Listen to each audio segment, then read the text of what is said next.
Introduction. We take great pleasure in presenting to the attention of students and investigators of the secret doctrines this little work based upon the world-old Hermetic teachings. There has been so little written upon this subject, notwithstanding the countless references to the teachings in the many works upon occultism, that the many earnest searchers after the arcane truths will doubtless welcome the appearance of this present volume. The purpose of this work is not the enunciation of any special philosophy or doctrine, but rather is to give to the students a statement of the truth that will serve to reconcile the many bits of occult knowledge that they may have acquired, but which are apparently opposed to each other and which often serve to discourage and disgust the beginner in the study. Our intent is not to erect a new temple of knowledge, but rather to place in the hands of the student a master key with which he may open the many inner doors in the temple of mystery through the main portals he has already entered. There is no portion of the occult teachings possessed by the world which have been so closely guarded as the fragments of the Hermetic teachings which have come down to us over the tens of centuries which have elapsed since the lifetime of its great founder, Hermes Trismegistus, the scribe of the gods, who dwelt in old Egypt in the days when the present race of men was in its infancy, contemporary with Abraham, and if the legends be true, an instructor of that venerable sage, Hermes was, and is, the great central sun of occultism, whose rays have served to illumine the countless teachings which have been promulgated since his time. All the fundamental and basic teachings embedded in the esoteric teachings of every race may be traced back to Hermes. Even the most ancient teachings of India undoubtedly have their roots in the original Hermetic teachings. From the land of the Ganges, many advanced occultists wandered to the land of Egypt and sat at the feet of the master.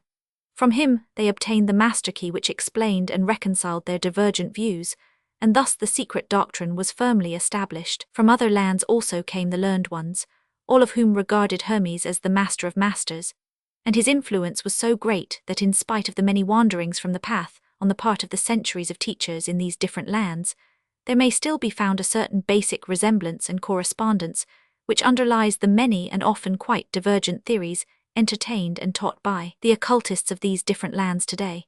The student of comparative religions will be able to perceive the influence of the Hermetic teachings in every religion worthy of the name, now known to man, whether it be a dead religion or one in full vigor in our own times. There is always certain correspondence in spite of the contradictory features, and the Hermetic teachings act as the great reconciler.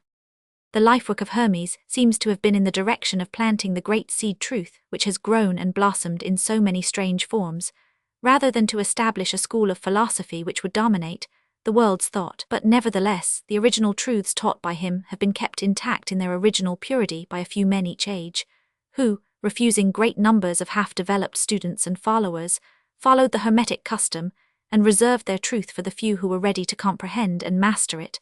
From lip to ear the truth has been handed down among the few. There have always been a few initiates in each generation, in the various lands of the earth, who kept alive the sacred flame of the Hermetic teachings, and such have always been willing to use their lamps to relight the lesser lamps of the outside world, when the light of truth grew dim, and clouded by reason of neglect, and when the wicks became clogged with foreign matter. There were always a few to tend faithfully the altar of the truth, upon which was kept alight the perpetual lamp of wisdom. These men devoted their lives to the labor of love which the poet has so well stated in his lines. Oh, let not the flame die out, cherished age after age in its dark cavern, in its holy temples cherished, fed by pure ministers of love, let not the flame die out. These men have never sought popular approval, nor numbers of followers. They are indifferent to these things, for they know how few there are in each generation who are ready for the truth, or who would recognize it if it were presented to them. They reserve the strong meat for men, while others furnish the milk for babes. They reserve their pearls of wisdom for the few elect, who recognize their value and who wear them in their crowns, instead of casting them before the materialistic vulgar swine, who would trample them in the mud and mix them with their disgusting mental food. But still, these men have never forgotten or overlooked the original teachings of Hermes, regarding the passing on of the words of truth to those ready to receive it, which teaching is stated in the Kybalion as follows: Where fall the footsteps of the master, the ears of those ready for his teaching open wide, and again, when the ears of the student are ready to hear, then cometh the lips to fill them with wisdom. But their customary attitude has always been strictly in accordance with the other Hermetic aphorism, also in the Kybalion: the lips of wisdom are closed, except to the ears of understanding. There are those who have criticized this attitude of the Hermetists, and who have claimed that they did not manifest the proper spirit in their policy of seclusion and reticence. But a moment's glance back over the pages of history will show the wisdom of the masters, who knew the folly of attempting to teach to the world that which it was neither ready or willing to receive. The Hermetists have never sought to be martyrs, and have instead sat silently aside with a pitying smile on their closed lips, while the heathen raged noisily about them, in their customary amusement of putting to death and torture the honest but misguided enthusiasts who imagined that they could force upon a race of barbarians the truth capable of being understood only by the elect who had advanced along the path. And the spirit of persecution has not as yet died out in the land. There are certain Hermetic teachings which, if publicly promulgated, would bring down upon the teachers a great cry of scorn and revilement from the multitude, who would again raise the cry of "Crucify, crucify." In this little work we have endeavored to give you an idea of the fundamental teachings of the Kybalion, striving to give you the working principles, leaving you to apply them yourselves, rather than attempting to work out the teaching in detail. If you are a true student, you will be able to work out and apply these principles. If not, then you must develop yourself into one, for otherwise the Hermetic teachings will be as words to you. The Three Initiates. Chapter 1. The Hermetic Philosophy. The lips of wisdom are closed, except to the ears of understanding, the Kybalion. From old Egypt have come the fundamental esoteric and occult teachings, which have so strongly influenced the philosophies of all races, nations and peoples, for several thousand years. Egypt, the home of the pyramids and the Sphinx, was the birthplace of the hidden wisdom and mystic teachings. From her secret doctrine all nations have borrowed. India, Persia, Chaldea, Media, China, Japan, Assyria, ancient Greece and Rome, and other ancient countries partook liberally at the feast of knowledge, which the hierophants and masters of the land of Isis so freely provided for those who came prepared to partake of the great store of mystic and occult lore, which the masterminds of that ancient land had gathered together. In ancient Egypt dwelt the great adepts and masters who have never been surpassed, and who seldom have been equalled, during the centuries that have taken their processional flight since the days of the great Hermes. In Egypt was located the great lodge of lodges of the mystics. At the doors of her temples entered the neophytes who afterward, as hierophants, adepts, and masters, travelled to the four corners of the earth, carrying with them the precious knowledge which they were ready, anxious, and willing to pass on to those who were ready to receive the same. All students of the occult recognize the debt that they owe to these venerable masters of that ancient land. But among these great masters of ancient Egypt there once dwelt one of whom masters hailed as the Master of Masters. This man, if man indeed he was, dwelt in Egypt in the earliest days. He was known as Hermes Trismegistus. He was the father of the occult wisdom, the founder of astrology, the discoverer of alchemy. The details of his life story are lost to history, owing to the lapse of the years, though several of the ancient countries disputed with each other in their claims to the honor of having furnished his birthplace, and this thousands of years ago. The date of his sojourn in Egypt, in that his last incarnation on this planet, is not now known, but it has been fixed at the early days of the oldest dynasties of Egypt, long before the days of Moses. The best authorities regard him as a contemporary of Abraham, and some of the Jewish traditions go so far as to claim that Abraham acquired a portion of his mystic knowledge from Hermes himself. As the years rolled by after his passing from this plane of life, tradition recording that he lived 300 years in the flesh, the Egyptians deified Hermes and made him one of their gods under the name of Thoth.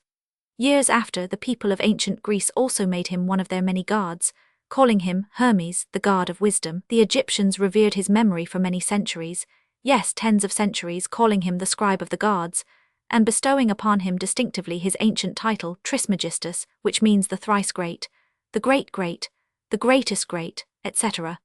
In all the ancient lands the name of Hermes Trismegistus was revered, the name being synonymous with the fount of wisdom.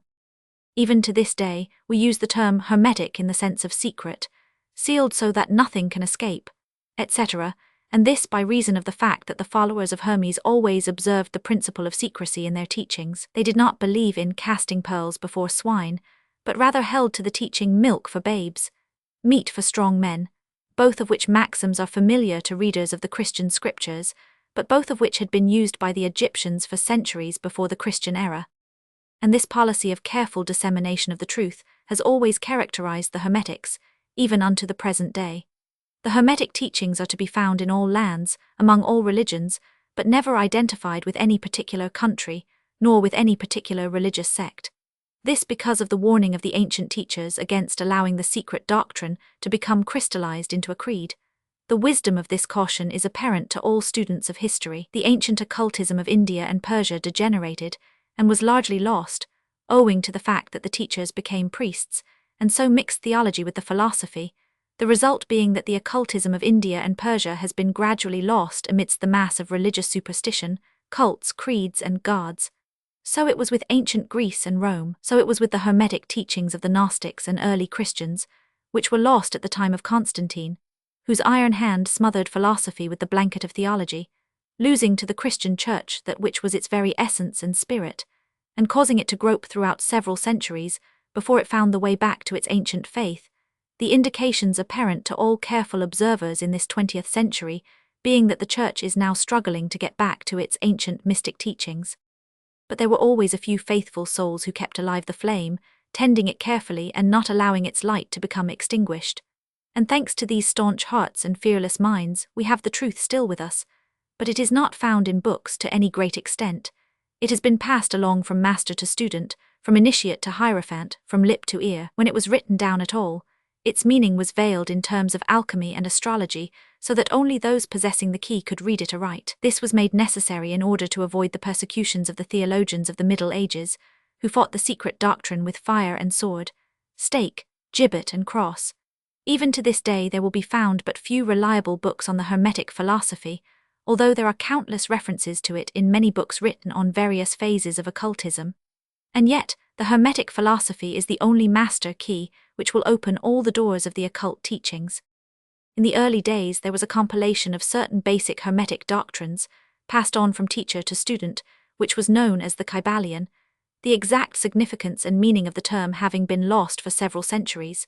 This teaching, however, is known to many to whom it has descended, from mouth to ear, on and on throughout the centuries. Its precepts have never been written down or printed, so far as we know. It was merely a collection of maxims, axioms, and precepts, which were non-understandable to outsiders, but which were readily understood by students, after the axioms, maxims, and precepts had been explained and exemplified by the Hermetic initiates to their neophytes. These teachings really constituted the basic principles of the art of Hermetic alchemy, which, contrary to the general belief, dealt in the mastery of mental forces, rather than material elements, the transmutation of one kind of mental vibrations into others instead of the changing of one kind of metal into another. The legends of the philosopher's stone, which would turn base metal into gold, was an allegory relating to Hermetic philosophy, readily understood by all students of true Hermeticism. In this little book, of which this is the first lesson, we invite our students to examine into the Hermetic teachings, as set forth in the Kybalion, and as explained by ourselves, humble students of the teachings, who, while bearing the title of initiates, are still students at the feet of Hermes, the Master. We herein give you many of the maxims, axioms, and precepts of the Kybalion, accompanied by explanations and illustrations, which we deem likely to render the teachings more easily comprehended by the modern student, particularly as the original text is purposely veiled in obscure terms. The original maxims, axioms, and precepts of the Kybalion are printed herein, in italics, the proper credit being given. Our own work is printed in the regular way, in the body of the work. We trust that the many students to whom we now offer this little work will derive as much benefit from the study of its pages as have the many who have gone on before, treading the same path to mastery throughout the centuries that have passed since the times of Hermes Trismegistus, the master of masters, the great. In the words of the Kybalion, where fall the footsteps of the master, the ears of those ready for his teaching open wide, the Kybalion. When the ears of the student are ready to hear, then cometh the lips to fill them with wisdom, the Kybalion. So that according to the teachings, the passage of this book to those ready for the instruction will attract the attention of such as are prepared to receive the teaching. And likewise, when the pupil is ready to receive the truth, then will this little book come to him or her. Such is the law. The Hermetic principle of cause and effect in its aspect of the law of attraction will bring lips and ear together, pupil and book in company. So mote it be. Chapter 2. The Seven Hermetic Principles. The principles of truth are seven, He who knows these understandingly possesses the magic key before whose touch all the doors of the temple fly open, the Kybalion. The 7 Hermetic Principles, upon which the entire Hermetic philosophy is based, are as follows: the Principle of Mentalism, 2 the Principle of Correspondence, 3 the Principle of Vibration, 4 the Principle of Polarity, 5 the Principle of Rhythm, 6 the Principle of Cause and Effect, 7 the Principle of Gender. These 7 principles will be discussed and explained as we proceed with these lessons. A short explanation of each, however, may as well be given at this point. The Principle of Mentalism. The all is mind, the universe is mental, the Kybalion.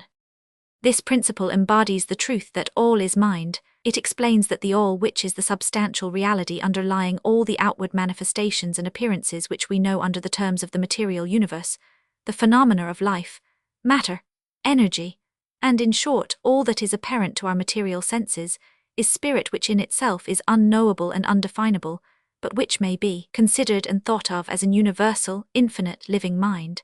It also explains that all the phenomenal world or universe is simply a mental creation of the all, subject to the laws of created things, and that the universe as a whole, and in its parts or units, has its existence in the mind of the all, in which mind we live and move and have our being. This principle, by establishing the mental nature of the universe, easily explains all of the varied mental and psychic phenomena that occupy such a large portion of the public attention, and which, without such explanation, are non-understandable and defy scientific treatment. An understanding of this great Hermetic principle of mentalism enables the individual to readily grasp the laws of the mental universe and to apply the same to his well-being and advancement. The Hermetic student is enabled to apply intelligently the great mental laws, instead of using them in a haphazard manner. With the master key in his possession, the student may unlock the many doors of the mental and psychic temple of knowledge, and enter the same freely and intelligently.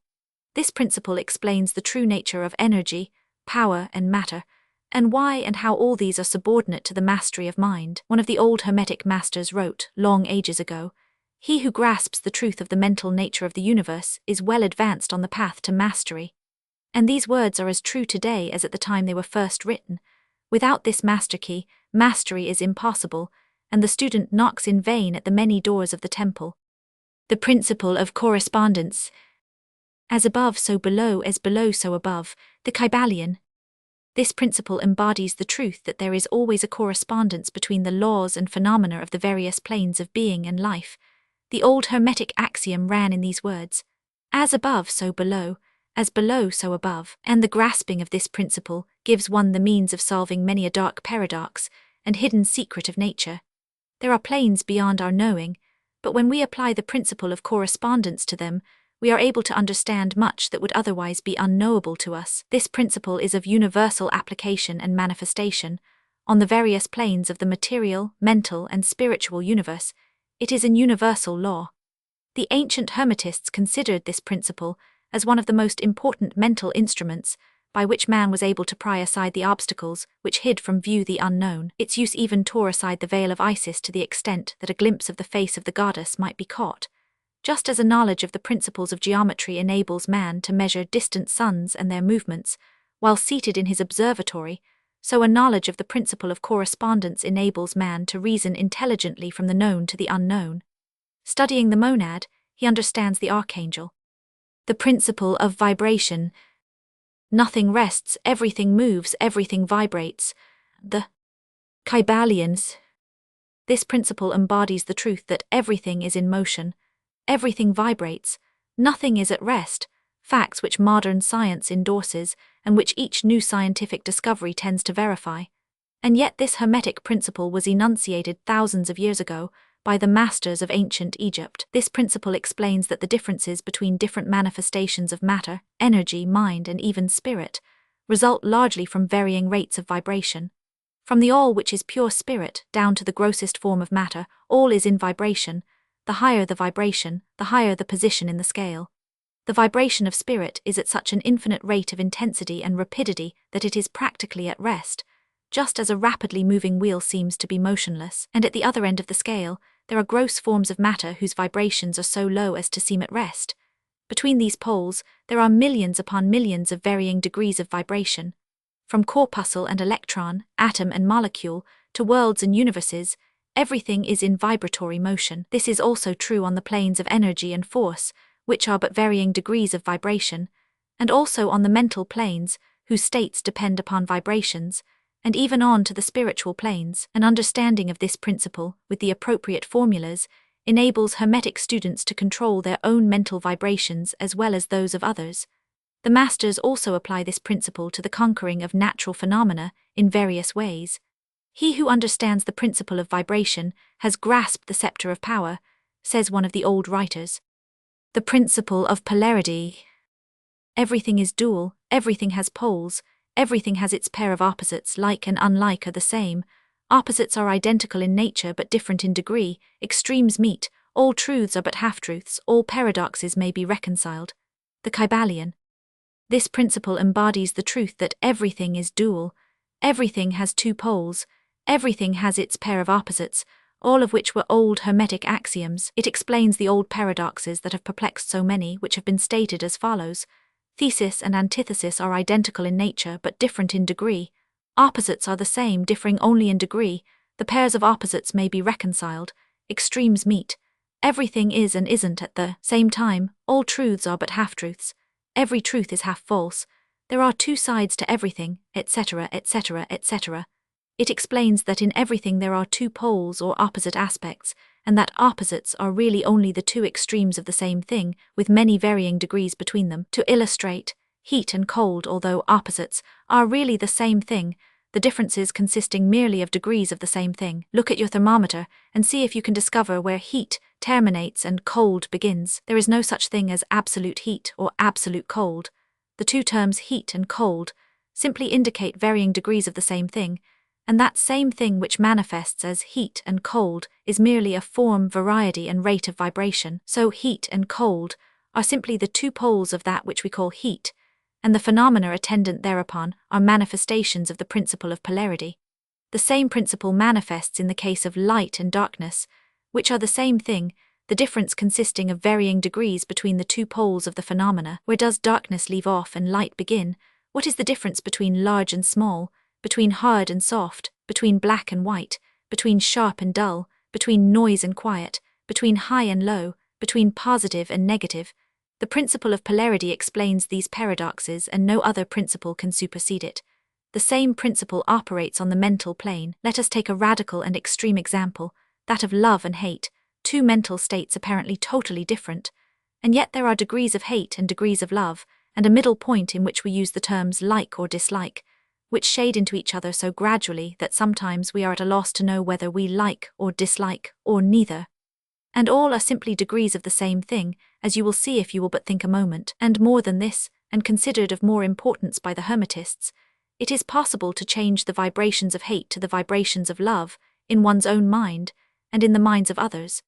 Many of you who read these lines have had personal experiences of the involuntary rapid transition from love to hate, and the reverse in your own case and that of others, and you will therefore realize the possibility of this being accomplished by the use of the will, by means of the Hermetic formulas. Good and evil are but the poles of the same thing, and the Hermetist understands the art of transmuting evil into good, by means of an application of the principle of polarity. In short, the art of polarization becomes a phase of mental alchemy known and practiced by the ancient and modern Hermetic masters.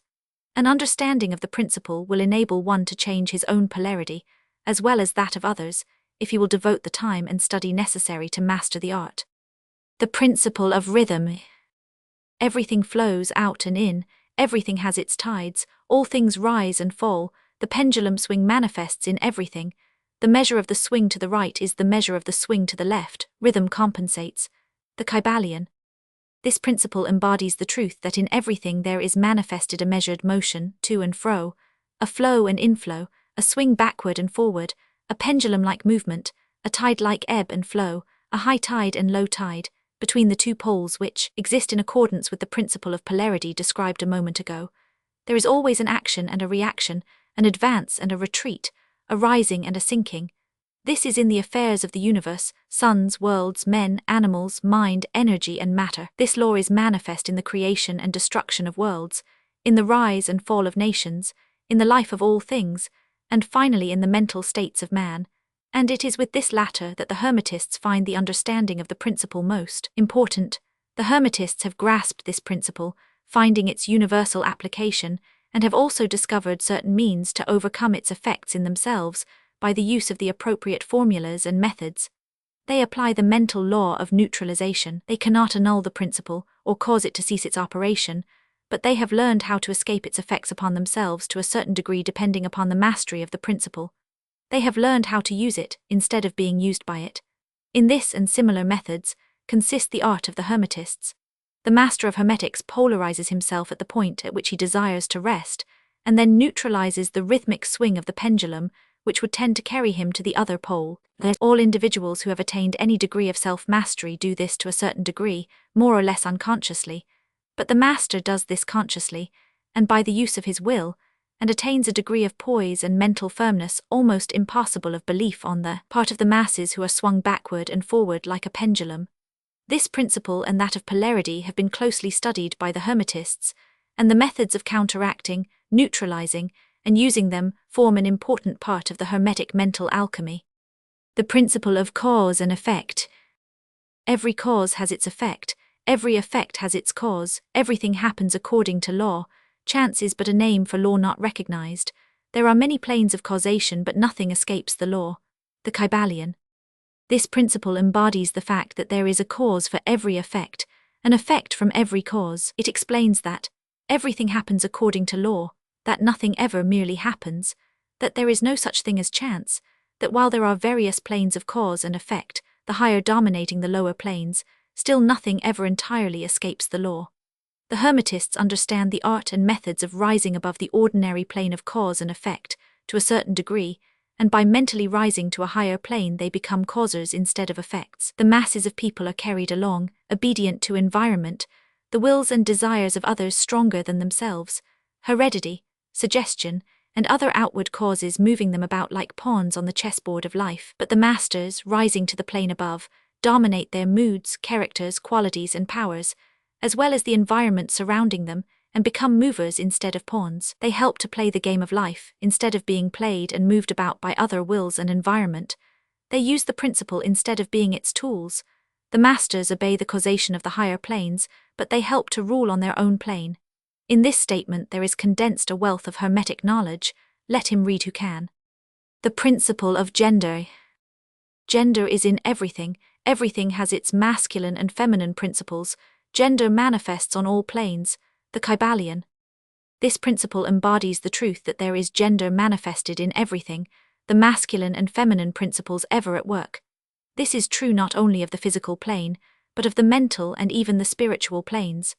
On the physical plane, the principle manifests as sex. On the higher planes it takes higher forms, but the principle is ever the same. No creation, physical, mental, or spiritual, is possible without this principle. An understanding of its laws will throw light on many a subject that has perplexed the minds of men. The principle of gender works ever in the direction of generation, regeneration, and creation. Everything and every person contains the two elements or principles, or this great principle within it, him or her. Every male thing has the female element also. Every female contains also the male principle. If you would understand the philosophy of mental and spiritual creation, generation and regeneration, you must understand and study this Hermetic principle.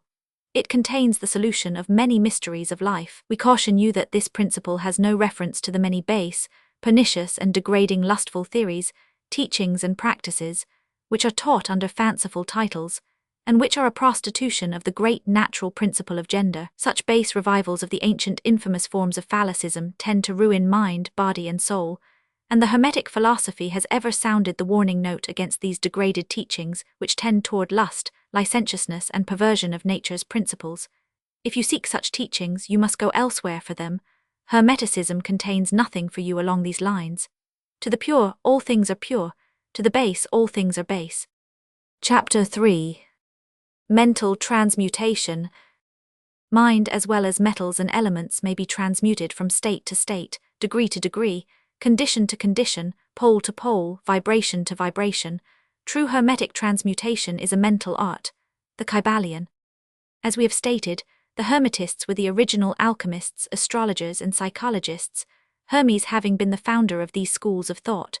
From astrology has grown modern astronomy, from alchemy has grown modern chemistry, from the mystic psychology has grown the modern psychology of the schools, but it must not be supposed that the ancients were ignorant of that which the modern schools suppose to be their exclusive and special property. The records engraved on the stones of ancient Egypt show conclusively that the ancients had a full comprehensive knowledge of astronomy, the very building of the pyramids showing the connection between their design and the study of astronomical science, nor were they ignorant of chemistry, for the fragments of the ancient writings show that they were acquainted with the chemical properties of things. In fact, the ancient theories regarding physics are being slowly verified by the latest discoveries of modern science, notably those relating to the constitution of matter, nor must it be supposed that they were ignorant of the so-called modern discoveries in psychology. On the contrary, the Egyptians were especially skilled in the science of psychology, particularly in the branches that the modern schools ignore, but which nevertheless are being uncovered under the name of psychic science, which is perplexing the psychologists of today, and making them reluctantly admit that there may be something in it after all. The truth is that beneath the material chemistry, astronomy and psychology, that is, the psychology in its phase of brain action, the ancients possessed a knowledge of transcendental astronomy, called astrology, of transcendental chemistry, called alchemy, of transcendental psychology, called mystic psychology. They possessed the inner knowledge as well as the outer knowledge, the latter alone being possessed by modern scientists. Among the many secret branches of knowledge possessed by the Hermetists was that known as mental transmutation, which forms the subject matter of this lesson. Transmutation is a term usually employed to designate the ancient art of the transmutation of metals, particularly of the base metals into gold. The word transmute means to change from one nature, form or substance into another, to transform, Webster, and accordingly, mental transmutation means the art of changing and transforming mental states, forms and conditions into others. So you may see that mental transmutation is the art of mental chemistry, if you like the term, a form of practical mystic psychology. But this means far more than appears on the surface. Transmutation, alchemy, or chemistry on the mental plane is important enough in its effects, to be sure, and if the art stopped there it would still be one of the most important branches of study known to man. But this is only the beginning. Let us see why. The first of the 7 Hermetic Principles is the Principle of Mentalism, the axiom of which is the all is mind, the universe is mental, which means that the underlying reality of the universe is mind, and the universe itself is mental, that is, existing in the mind of the all. We shall consider this principle in succeeding lessons, but let us see the effect of the principle if it be assumed to be true. If the universe is mental in its nature, then mental transmutation must be the art of changing the conditions of the universe, along the lines of matter, force and mind. So you see therefore that mental transmutation is really the magic of which the ancient writers had so much to say in their mystical works, and about which they gave so few practical instructions. If all be mental, then the art which enables one to transmute mental conditions must render the master the controller of material conditions, as well as those ordinarily called mental. As a matter of fact, none but advanced mental alchemists have been able to attain the degree of power necessary to control the grosser physical conditions, such as the control of the elements of nature, the production or cessation of tempests, the production and cessation of earthquakes and other great physical phenomena. But that such men have existed, and do exist today, is a matter of earnest belief to all advanced occultists of all schools. That the masters exist, and have these powers, the best teachers assure their students, having had experiences which justify them in such belief and statements. These masters do not make public exhibitions of their powers, but seek seclusion from the crowds of men, in order to better work their may along the path of attainment. We mention their existence at this point, merely to call your attention to the fact that their power is entirely mental, and operates along the lines of the higher mental transmutation, under the Hermetic Principle of Mentalism. The universe is mental, the Kybalion, but students and Hermetists of lesser degree than masters, the initiates and teachers, are able to freely work along the mental plane in mental transmutation. In fact, all that we call psychic phenomena, mental influence, mental science, new thought phenomena, etc., operates along the same general lines, for there is but one principle involved, no matter by what name the phenomena be called. The student and practitioner of mental transmutation works among the mental plane, transmuting mental conditions, states, etc., into others, according to various formulas, more or less efficacious.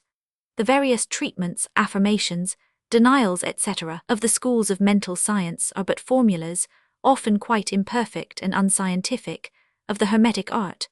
The majority of modern practitioners are quite ignorant compared to the ancient masters, for they lack the fundamental knowledge upon which the work is based.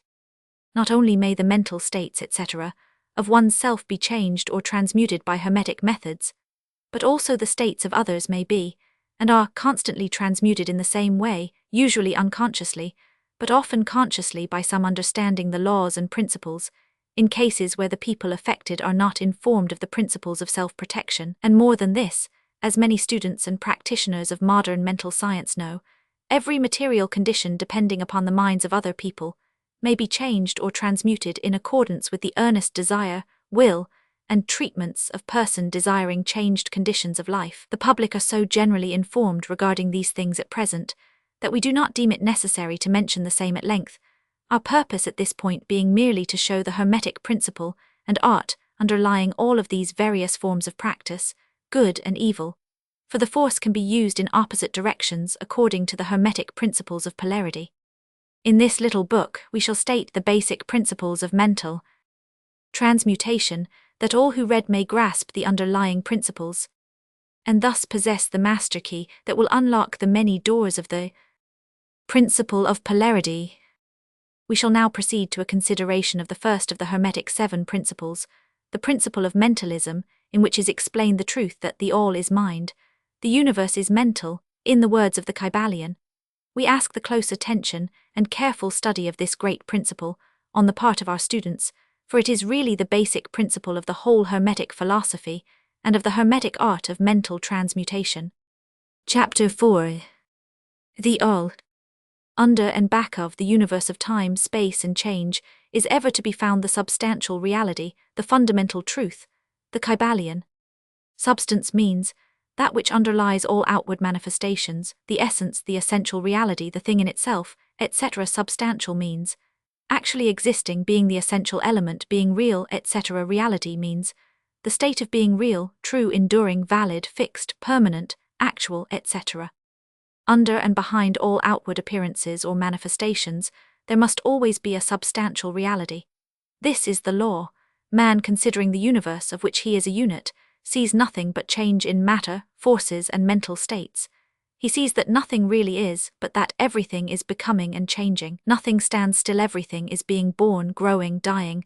The very instant a thing reaches its height, it begins to decline. The law of rhythm is in constant operation. There is no reality, enduring quality, fixity, or substantiality in anything. Nothing is permanent but change. He sees all things evolving from other things and resolving into other things, constant action and reaction, inflow and outflow, building up and tearing down, creation and destruction, birth, growth, and death. Nothing endures but change. And if he be a thinking man, he realizes that all of these changing things must be but outward appearances or manifestations of some underlying power, some substantial reality. All thinkers in all lands and in all times have assumed the necessity for postulating the existence of this substantial reality. All philosophies worthy of the name have been based upon this thought. Men have given to this substantial reality many names. Some have called it by the term of deity under many titles. Others have called it the infinite and eternal energy. Others have tried to call it matter. But all have acknowledged its existence. It is self-evident, it needs no argument. In these lessons we have followed the example of some of the world's greatest thinkers, both ancient and modern, the Hermetic masters, and have called this underlying power, this substantial reality, by the Hermetic name of the All, which term we consider the most comprehensive of the many terms applied by man to that which transcends names and terms. We accept and teach the view of the great Hermetic thinkers of all times, as well as of those illumined souls who have reached higher planes of being, both of whom assert that the inner nature of the all is unknowable. This must be so, for naught by the all itself can comprehend its own nature and being. The Hermetists believe and teach that the all, in itself, is and must ever be unknowable. They regard all the theories, guesses, and speculations of the theologians and metaphysicians regarding the inner nature of the all as but the childish efforts of mortal minds to grasp the secret of the infinite. Such efforts have always failed and will always fail, from the very nature of the task. One pursuing such inquiries travels around and around in the labyrinth of thought, until he is lost to all sane reasoning, action, or conduct, and is utterly unfitted for the work of life. He is like the squirrel which frantically runs around and around the circling treadmill wheel of his cage, travelling ever and yet reaching nowhere, at the end a prisoner still, and standing just where he started.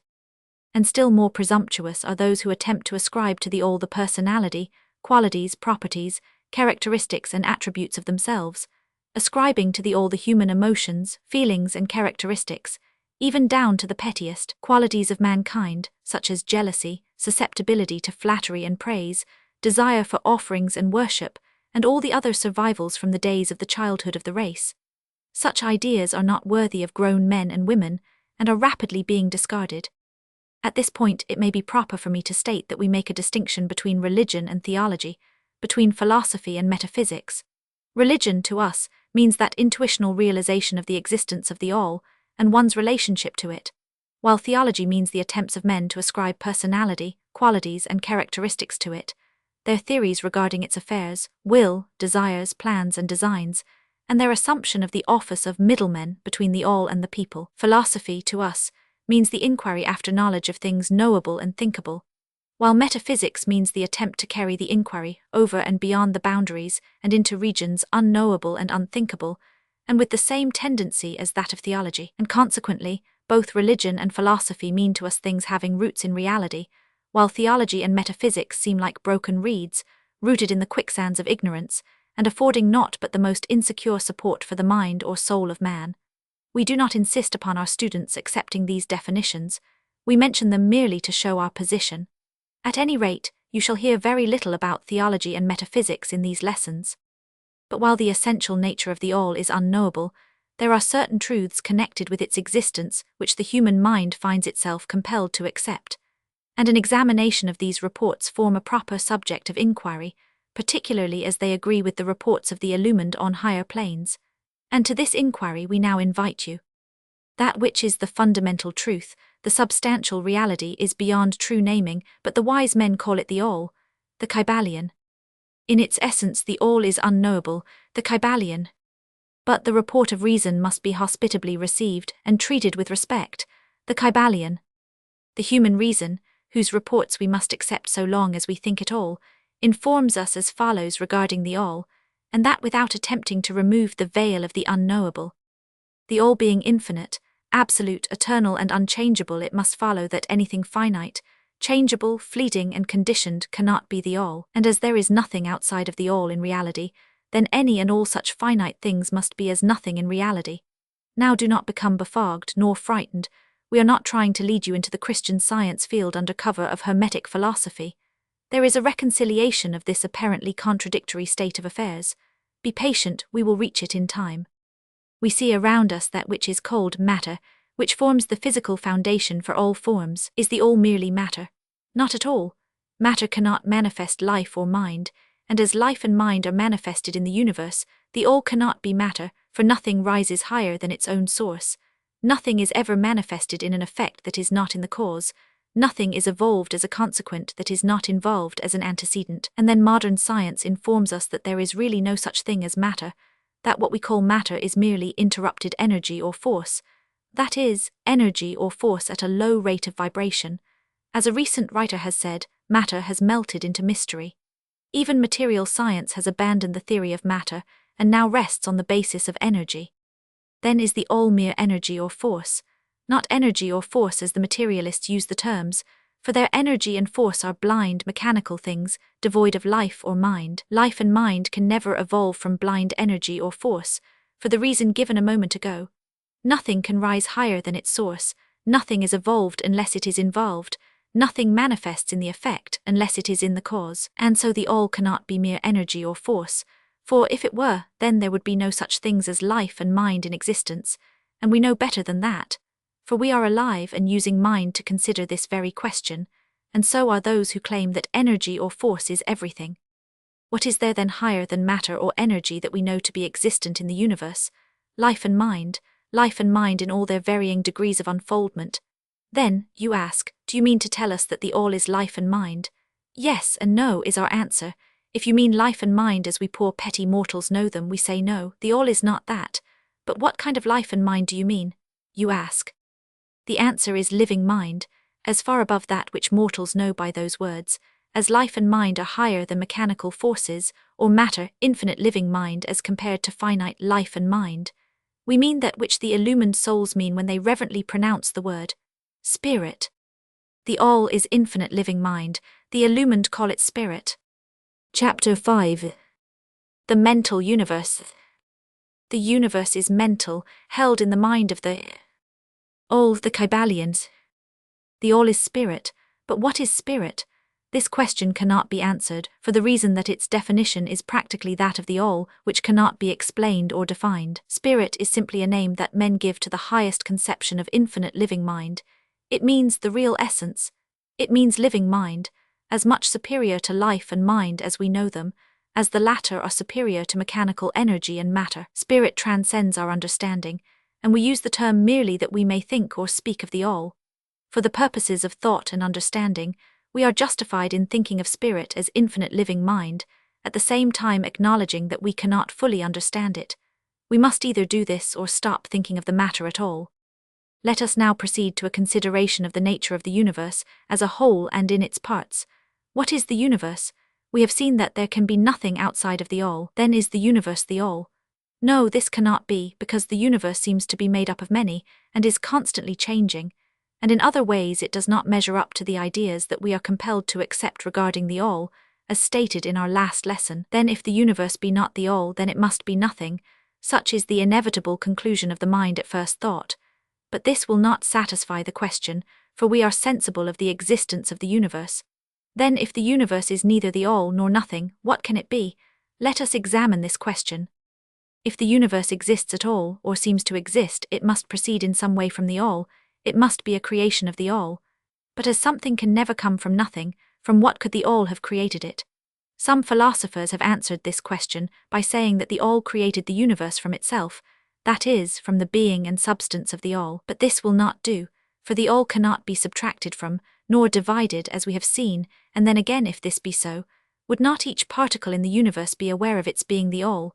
The all could not lose its knowledge of itself, nor actually become an atom or blind force or lowly living thing. Some men indeed, realizing that the all is indeed all, and also recognizing that they, the men, existed, have jumped to the conclusion that they and the all were identical, and they have filled the air with shouts of "I am God," to the amusement of the multitude and the sorrow of sages. The claim of the corpuscle that "I am man" would be modest in comparison. But what indeed is the universe if it be not the all, not yet created by the all having separated itself into fragments? What else can it be? Of what else can it be made? This is the great question. Let us examine it carefully. We find here that the principle of correspondence, see lesson I, comes to our aid here.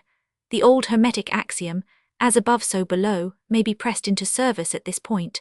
Let us endeavor to get a glimpse of the workings on higher planes by examining those on our own. The principle of correspondence must apply to this as well as to other problems. Let us see, on his own plane of being, how does man create? Well, first he may create by making something out of outside materials. But this will not do, for there are no materials outside of the all with which it may create. Well then, secondly, man procreates or reproduces his kind by the process of begetting, which is self-multiplication accomplished by transferring a portion of his substance to his offspring. But this will not do, because the all cannot transfer or subtract a portion of itself, nor can it reproduce or multiply itself. In the first place there would be a taking away, and in the second case a multiplication or addition to the all, both thoughts being an absurdity. Is there no third way in which man creates? Yes, there is. He creates mentally. And in so doing he uses no outside materials, nor does he reproduce himself, and yet his spirit pervades the mental creation. Following the principle of correspondence, we are justified in considering that the all creates the universe mentally, in a manner akin to the process whereby man creates mental images. And here is where the report of reason tallies precisely with the report of the illumined, as shown by their teachings and writings. Such are the teachings of the wise men. Such was the teaching of Hermes. The all can create in no other way except mentally, without either using material, and there is none to use, or else reproducing itself, which is also impossible. There is no escape from this conclusion of the reason, which, as we have said, agrees with the highest teachings of the illumined. Just as you, student, may create a universe of your own in your mentality, so does the all create universes in its own mentality. But your universe is the mental creation of a finite mind, whereas that of the all is the creation of an infinite. The two are similar in kind, but infinitely different in degree. We shall examine more closely into the process of creation and manifestation as we proceed, but this is the point to fix in your minds at this stage. The universe and all it contains is a mental creation of the all. Verily indeed, all is mind. The all creates in its infinite mind countless universes, which exist for eons of time, and yet to the all the creation, development, decline and death of a million universes is as the time of the twinkling of an eye. The Kybalion. The infinite mind of the all is the womb of universes. The Kybalions. The principle of gender, see lesson I and other lessons to follow, is manifested on all planes of life, material, mental and spiritual. But as we have said before, gender does not mean sex. Sex is merely a material manifestation of gender. Gender means relating to generation or creation, and whenever anything is generated or created on any plane, the principle of gender must be manifested, and this is true even in the creation of universes. Now do not jump to the conclusion that we are teaching that there is a male and female God, or creator. That idea is merely a distortion of the ancient teachings on the subject. The true teaching is that the all in itself is above gender, as it is above every other law, including those of time and space. It is the law from which the laws proceed, and it is not subject to them. But when the all manifests on the plane of generation or creation, then it acts according to law and principle, for it is moving on a lower plane of being. And consequently it manifests the principle of gender, in its masculine and feminine aspects, on the mental plane, of course. This idea may seem startling to some of you who hear it for the first time, but you have all really passively accepted it in your everyday conceptions. You speak of the fatherhood of God and the motherhood of nature, of God, the divine Father, and nature, the universal mother, and have thus instinctively acknowledged the principle of gender in the universe. Is this not so? But the Hermetic teaching does not imply a real duality. The all is one. The two aspects are merely aspects of manifestation. The teaching is that the masculine principle manifested by the all stands, in a way, apart from the actual mental creation of the universe. It projects its will toward the feminine principle, which may be called nature, whereupon the latter begins the actual work of the evolution of the universe, from simple centers of activity on to man, and then on and on still higher, all according to well-established and firmly enforced laws of nature. If you prefer the old figures of thought, you may think of the masculine principle as God, the Father, and of the feminine principle as nature, the universal mother, from whose womb all things have been born. This is more than a mere poetic figure of speech. It is an idea of the actual process of the creation of the universe. But always remember that the all is but one, and that in its infinite mind the universe is generated, created, and exists. It may help you to get the proper idea, if you will apply the law of correspondence to yourself and your own mind. You know that the part of you which you call I, in a sense, stands apart and witnesses the creation of mental images in your own mind. The part of your mind in which the mental generation is accomplished may be called the me, in distinction from the I, which stands apart and witnesses and examines the thoughts, ideas and images of the me. As above, so below, remember, and the phenomena of one plane may be employed to solve the riddles of higher or lower planes. Is it any wonder that you, the child, feel that instinctive reverence for the all, which feeling we call religion, that respect and reverence for the Father mind? Is it any wonder that, when you consider the works and wonders of nature, you are overcome with a mighty feeling which has its roots away down in your inmost being? It is the mother mind that you are pressing close up to, like a babe to the breast. Do not make the mistake of supposing that the little world you see around you, the earth, which is a mere grain of dust in the universe, is the universe itself. There are millions upon millions of such worlds, and greater, and there are millions of such universes in existence within the infinite mind of the all. And even in our own little solar system, there are regions and planes of life far higher than ours, and beings compared to which we earthbound mortals are as the slimy life forms that dwell on the ocean's bed when compared to man. There are beings with powers and attributes higher than man has ever dreamed of the gods possessing.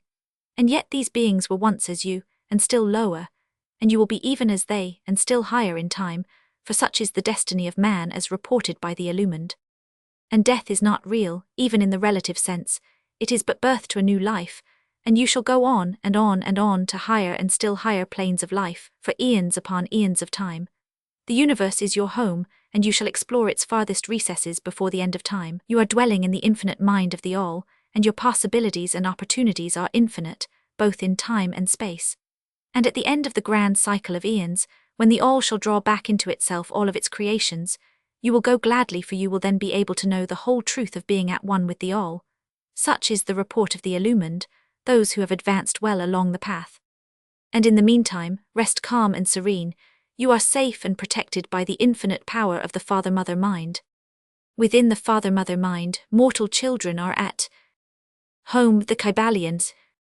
There is not one who is fatherless nor motherless in the universe, the Kybalion. Chapter 6. The Divine Paradox. The half-wise, recognizing the comparative unreality of the universe, imagine that they may defy its laws. Such are vain and presumptuous fools, and they are broken against the rocks and torn asunder by the elements by reason of their folly. The truly wise, knowing the nature of the universe, use law against laws, the higher against the lower, and by the art of alchemy transmute that which is undesirable into that which is worthy, and thus triumph.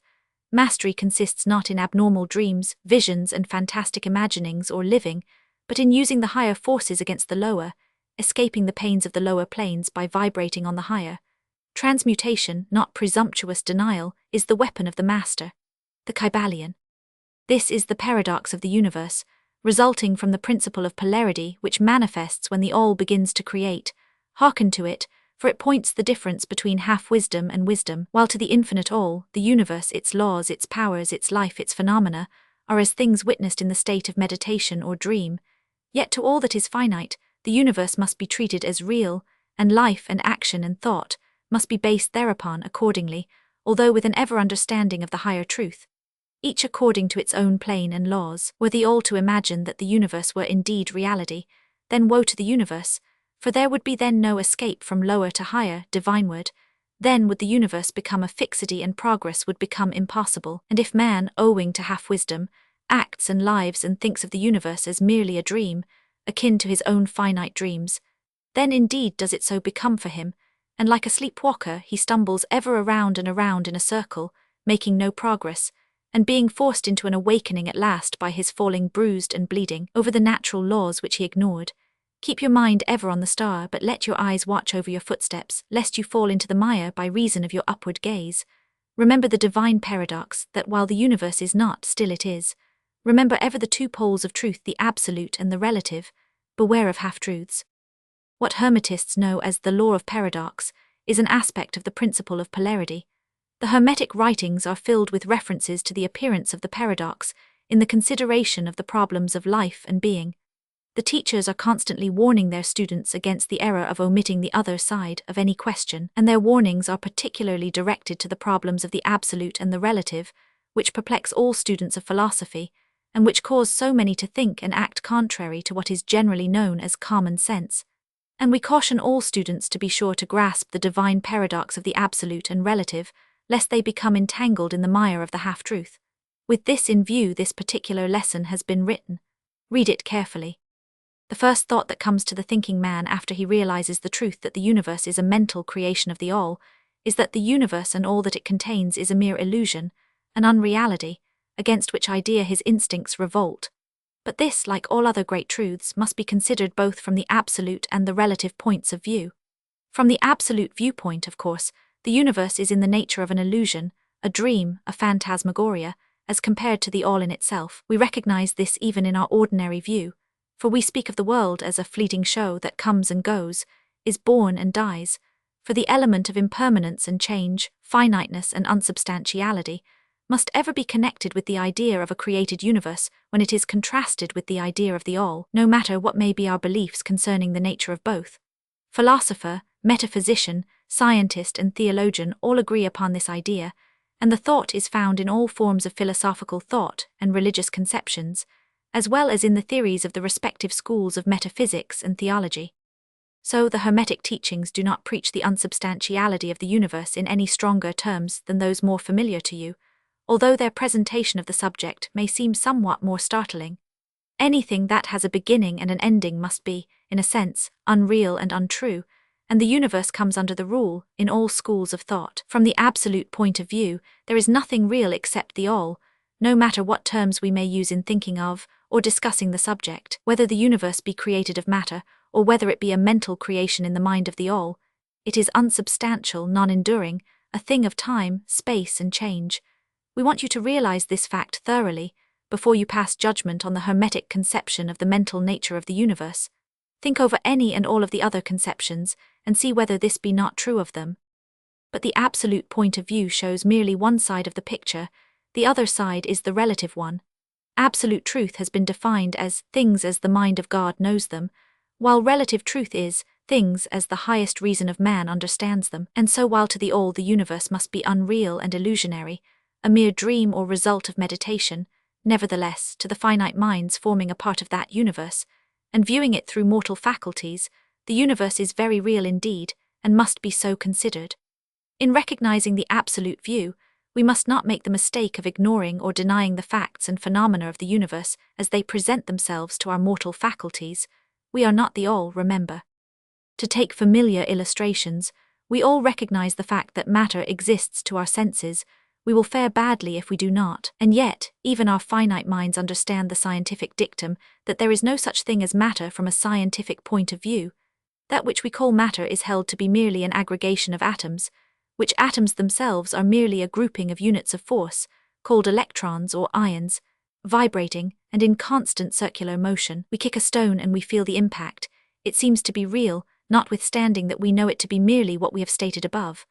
But remember that our foot, which feels the impact by means of our brains, is likewise matter, so constituted of electrons, and for that matter so are our brains. And at the best, if it were not by reason of our mind, we would not know the foot or stone at all. Then again, the ideal of the artist or sculptor, which he is endeavoring to reproduce in stone or on canvas, seems very real to him. So do the characters in the mind of the author, or dramatist, which he seeks to express so that others may recognize them. And if this be true in the case of our finite minds, what must be the degree of reality in the mental images created in the mind of the infinite? Oh, friends, to mortals this universe of mentality is very real indeed. It is the only one we can ever know, though we rise from plane to plane, higher and higher in it. To know it otherwise but actual experience, we must be the all itself. It is true that the higher we rise in the scale, the nearer to the mind of the Father we reach, the more apparent becomes the illusory nature of finite things, but not until the all finally withdraws us into itself does the vision actually vanish. So we need not dwell upon the feature of illusion, rather let us, recognizing the real nature of the universe, seek to understand its mental laws, and endeavor to use them to the best effect in our upward progress through life, as we travel from plane to plane of being. The laws of the universe are none the less iron laws, because of the mental nature. All, except the all, are bound by them. What is in the infinite mind of the all is real in a degree second only to that reality itself which is vested in the nature of the all. So do not feel insecure or afraid. We are all held firmly in the infinite mind of the all, and there is naught to hurt us or for us to fear. There is no power outside of the all to affect us, so we may rest calm and secure. There is a world of comfort and security in this realization when once attained. Then, calm and peaceful do we sleep, rocked in the cradle of the deep, resting safely on the bosom of the ocean of infinite mind, which is the all. In the all indeed do we live and move and have our being. Matter is none the less matter to us, while we dwell on the plane of matter, although we know it to be merely an aggregation of electrons, or particles of force, vibrating rapidly and gyrating around each other in the formations of atoms, the atoms in turn vibrating and gyrating, forming molecules, which latter in turn form larger masses of matter. Nor does matter become less matter, when we follow the inquiry still further, and learn from the Hermetic teachings, that the force, of which the electrons are but units, is merely a manifestation of the mind of the all, and like all else in the universe is purely mental in its nature. While on the plane of matter we must recognize its phenomena, we may control matter as all masters of higher or lesser degree do, but we do so by applying the higher forces. We commit a folly when we attempt to deny the existence of matter in the relative aspect. We may deny its mastery over us, and rightly so, but we should not attempt to ignore it in its relative aspect, at least so long as we dwell upon its plane. Nor do the laws of nature become less constant or effective when we know them likewise to be merely mental creations. They are in full effect on the various planes. We overcome the lower laws by applying still higher ones, and in this way only. But we cannot escape law or rise above it entirely. Nothing but the all can escape law, and that because the all is law itself from which all laws emerge, the most advanced masters may acquire the powers usually attributed to the gods of men. And there are countless ranks of being, in the great hierarchy of life, whose being and power transcends even that of the highest masters among men to a degree unthinkable by mortals, but even the highest master and the highest being must bow to the law, and be as nothing in the eye of the all, so that if even these highest beings, whose powers exceed even those attributed by men to their gods, if even these are bound by and are subservient to law, then imagine the presumption of mortal man, of our race and grade, when he dares to consider the laws of nature as unreal, visionary and illusory, because he happens to be able to grasp the truth that the laws are mental in nature, and simply mental creations of the all. Those laws which the all intends to be governing laws are not to be defied or argued away. So long as the universe endures, will they endure, for the universe exists by virtue of these laws which form its framework, and which hold it together. The Hermetic Principle of Mentalism, while explaining the true nature of the universe upon the principle that all is mental, does not change the scientific conceptions of the universe, life, or evolution. In fact, science merely corroborates the Hermetic teachings. The latter merely teaches that the nature of the universe is mental, while modern science has taught that it is material, or of late, that it is energy at the last analysis. The Hermetic teachings have no fault to find with Herbert Spencer's basic principle, which postulates the existence of an infinite and eternal energy, from which all things proceed. In fact, the Hermetics recognize in Spencer's philosophy the highest outside statement of the workings of the natural laws that have ever been promulgated, and they believe Spencer to have been a reincarnation of an ancient philosopher who dwelt in ancient Egypt thousands of years ago, and who later incarnated as Heraclitus, the Grecian philosopher who lived BC 500, and they regard his statement of the infinite and eternal energy as directly in the line of the Hermetic teachings, always with the addition of their own doctrine that his energy is the energy of the mind of the all. With the master key of the Hermetic philosophy, the student of Spencer will be able to unlock many doors of the inner philosophical conceptions of the great English philosopher, whose work shows the results of the preparation of his previous incarnations. His teachings regarding evolution and rhythm are in almost perfect agreement with the Hermetic teachings regarding the principle of rhythm. So the student of Hermetics need not lay aside any of his cherished scientific views regarding the universe. All he is asked to do is to grasp the underlying principle of the all is mind. The universe is mental, held in the mind of the all. He will find that the other 6 of the 7 principles will fit into his scientific knowledge, and will serve to bring out obscure points and to throw light in dark corners. This is not to be wondered at, when we realize the influence of the Hermetic thought of the early philosophers of Greece, upon whose foundations of thought the theories of modern science largely rest. The acceptance of the first Hermetic principle, mentalism, is the only great point of difference between modern science and Hermetic students, and science is gradually moving toward the Hermetic position in its groping in the dark, for a way out of the labyrinth into which it has wandered in its search for reality. The purpose of this lesson is to impress upon the minds of our students the fact that, to all intents and purposes, the universe and its laws and its phenomena are just as real, so far as man is concerned, as they would be under the hypotheses of materialism or energism. Under any hypothesis, the universe in its outer aspect is changing, ever-flowing and transitory, and therefore devoid of substantiality and reality. But note the other pole of the truth. Under the same hypotheses, we are compelled to act and live as if the fleeting things were real and substantial, with this difference always between the various hypotheses, that under the old views mental power was ignored as a natural force, while under mentalism it becomes the greatest natural force. And this one difference revolutionizes life, to those who understand the principle and its resulting laws and practice.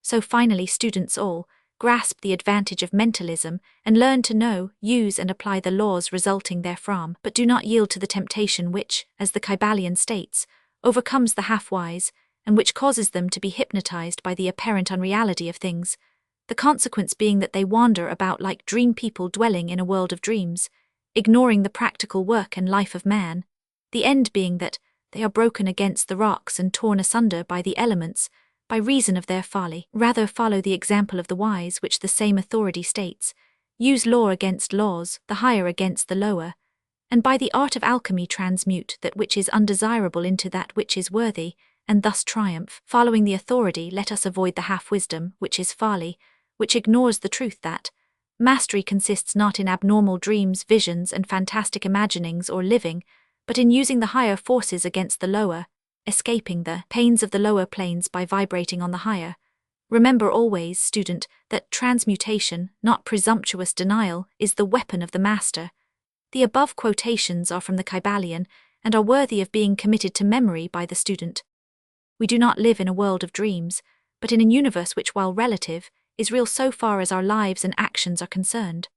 Our business in the universe is not to deny its existence, but to live, using the laws to rise from lower to higher, living on, doing the best that we can under the circumstances arising each day, and living, so far as is possible, to our biggest ideas and ideals. The true meaning of life is not known to men on this plane, if indeed to any, but the highest authorities and our own intuitions teach us that we will make no mistake in living up to the best that is in us, so far as is possible, and realizing the universal tendency in the same direction in spite of apparent evidence to the contrary. We are all on the path, and the road leads upward ever, with frequent resting places. Read the message of the Kybalion, and follow the example of the wise, avoiding the mistake of the half-wise who perish by reason of their folly. Chapter 7. The All in Alls. While all is in the all, it is equally true that the all is in all. To him who truly understands this truth hath come great knowledge. The Kybalion. How often have the majority of people heard repeated the statement that their deity, called by many names, was all in all, and how little have they suspected the inner occult truth concealed by these carelessly uttered words. The commonly used expression is a survival of the ancient Hermetic maxim quoted above. As the Kybalion says, to him who truly understands this truth hath come great knowledge, and this being so, let us seek this truth, the understanding of which means so much. In this statement of truth, this Hermetic maxim, is concealed one of the greatest philosophical, scientific, and religious truths. We have given you the Hermetic teaching regarding the mental nature of the universe, the truth that the universe is mental, held in the mind of the all. As the Kybalion says in the passage quoted above, all is in the all, but note also the correlated statement that it is equally true that the all is in all. This apparently contradictory statement is reconcilable under the law of paradox. It is, moreover, an exact Hermetic statement of the relations existing between the all and its mental universe. We have seen how all is in the all. Now let us examine the other aspect of the subject. The Hermetic teachings are to the effect that the all is immanent in, remaining within, inherent, abiding within, its universe, and in every part, particle, unit, or combination within the universe.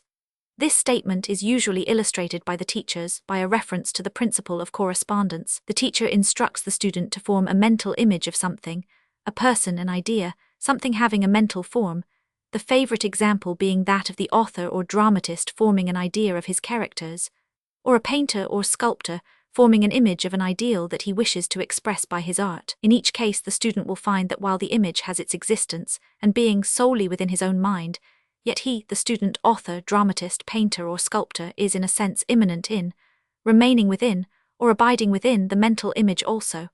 In other words, the entire virtue, life, spirit of reality in the mental image is derived from the immanent mind of the thinker. Consider this for a moment until the idea is grasped.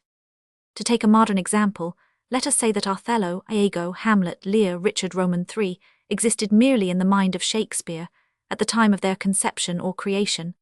And yet, Shakespeare also existed within each of these characters, giving them their vitality, spirit, and action. Whose is the spirit of the characters that we know as Micawber, Oliver Twist, Uriah Heep? Is it Dickens, or have each of these characters a personal spirit, independent of their creator? Have the Venus of Medici, the Sistine Madonna, the Apollo Belvedere, spirits and reality of their own, or do they represent the spiritual and mental power of their creators? The law of paradox explains that both propositions are true, viewed from the proper viewpoints.